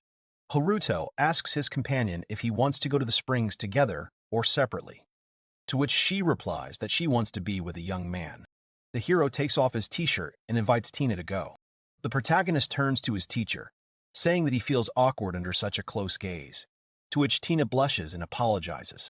The heroine thinks about how she looked too closely. She reflects on how she has served Haruto since he was a child and is therefore all too familiar with his body. Tina thinks that she hasn't had the opportunity to see this lately, but the main character's body has become even more toned and strong. Tina reflects that she always takes good care of her body, and therefore her skin is probably clear. The professor enters the spring, washes her body from the tub, feels the warmth, and how the magical power fills her. She thinks that the power comes from the depths of the earth and mixes with the water. The teacher tells the student that she is very pleased and that she is glad that they came to the springs. Haruto says he's glad because Tina likes it there. The teacher wonders in her mind why the protagonist doesn't look in her direction. Tina sneaks up behind him and jumps on him, wrapping her arms around his neck. Haruto shouts out his companion's name in surprise. The protagonist realizes that Tina is pressed against him, which makes him blush very deeply. The heroine asks Haruto to turn to face her and look at her. He turns around and asks if he did everything right. Tina says she wants the protagonist to look at her. Haruto looks at Tina and says that she is very beautiful. He apologizes for being distracted. The professor replies that he can look as much as he wants and even touch her because she belongs to him. Haruto asks permission to touch Tina wherever he wants.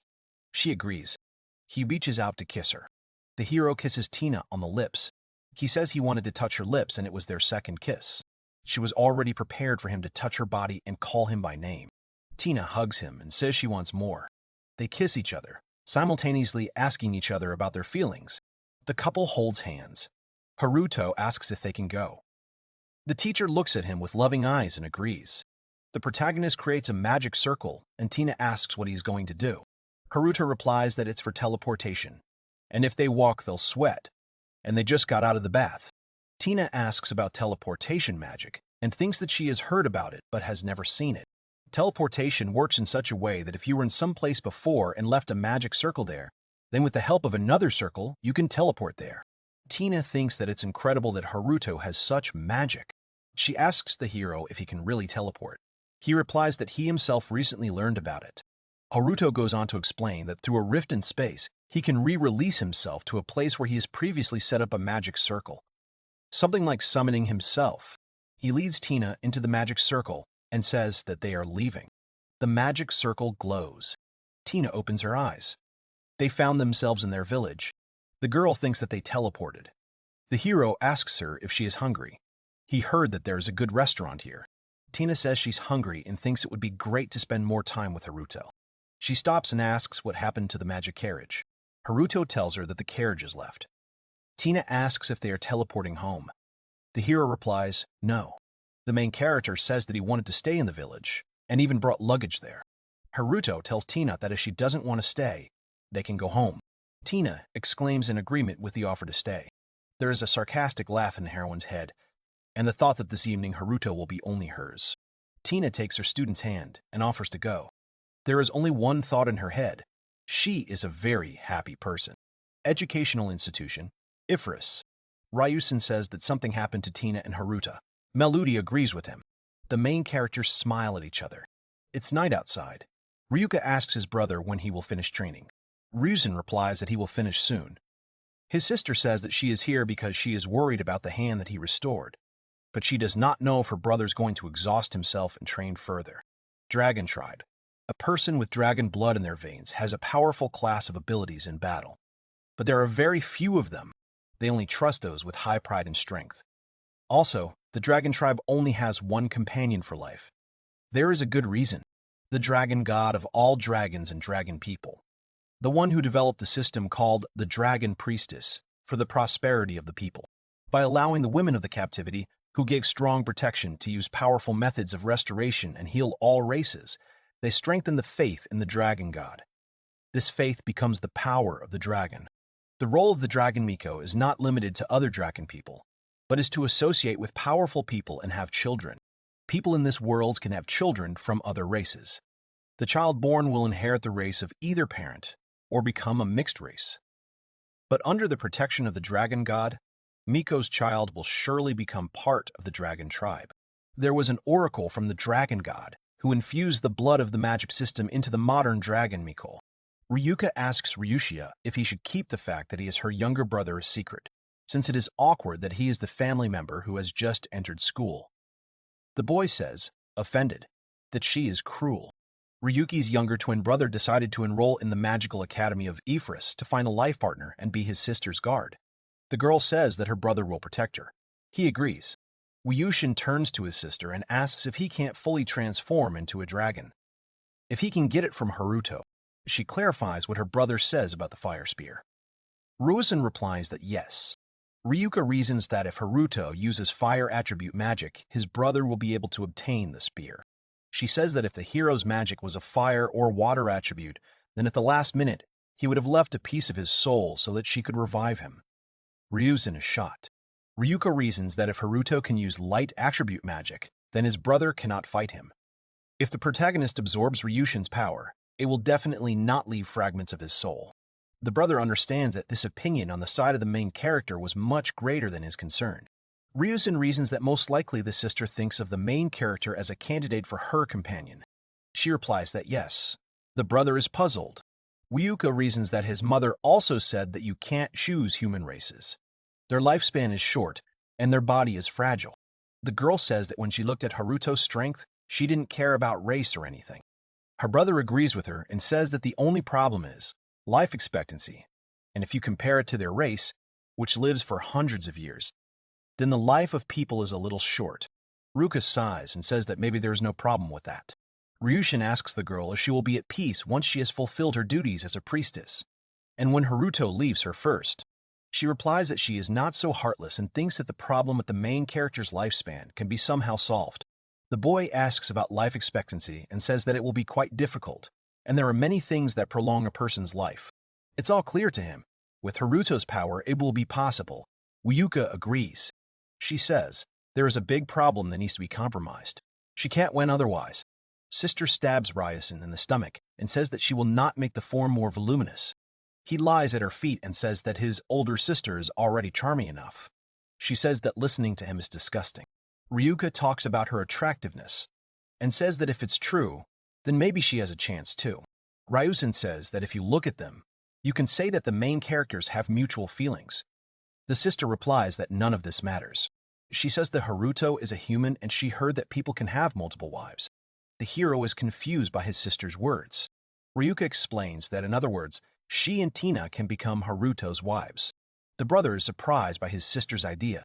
The girl says that if you become a family and accept everyone, then there shouldn't be any problems.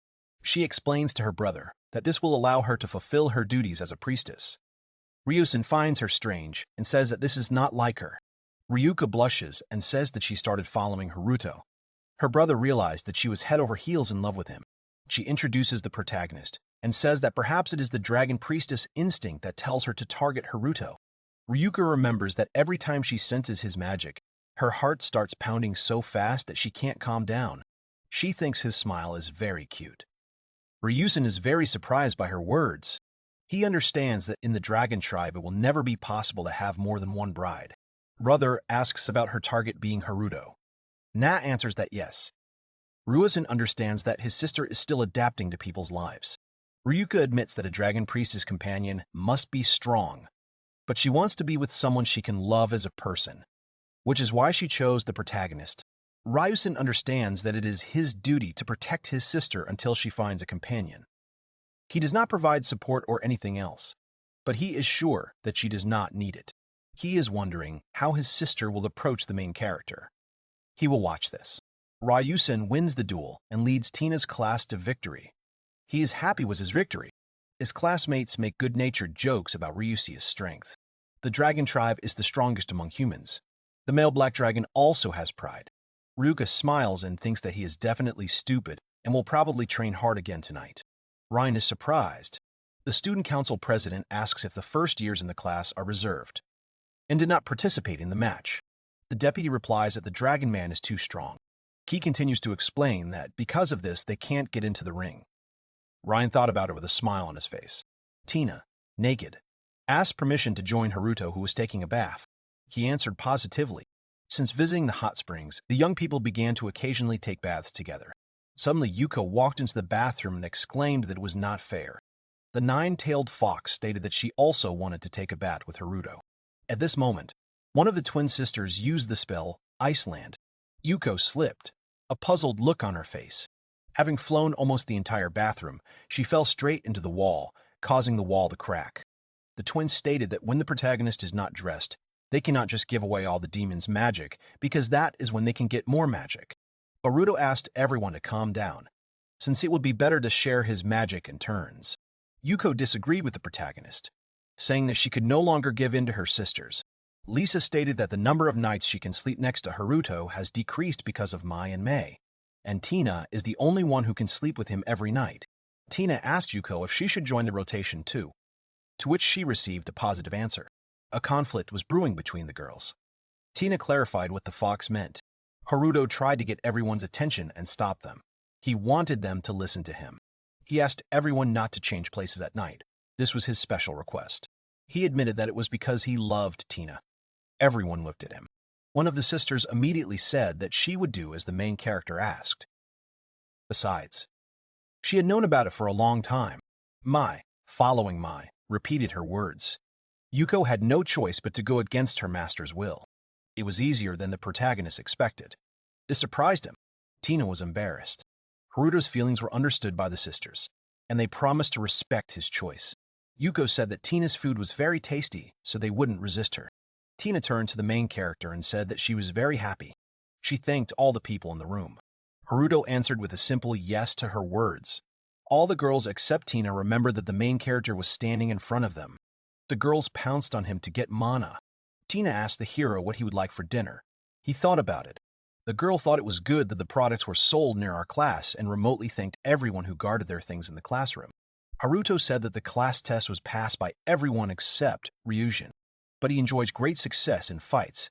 Luke and I have never entered the ring yet, the main character noted. The hero thought that it was time to show Tina the good places. And when the main character thought about this, something happened. The tall blonde man pushed Tina. Haruto stood next to her and immediately caught her. He asked if everything was okay. The girl thanked her savior.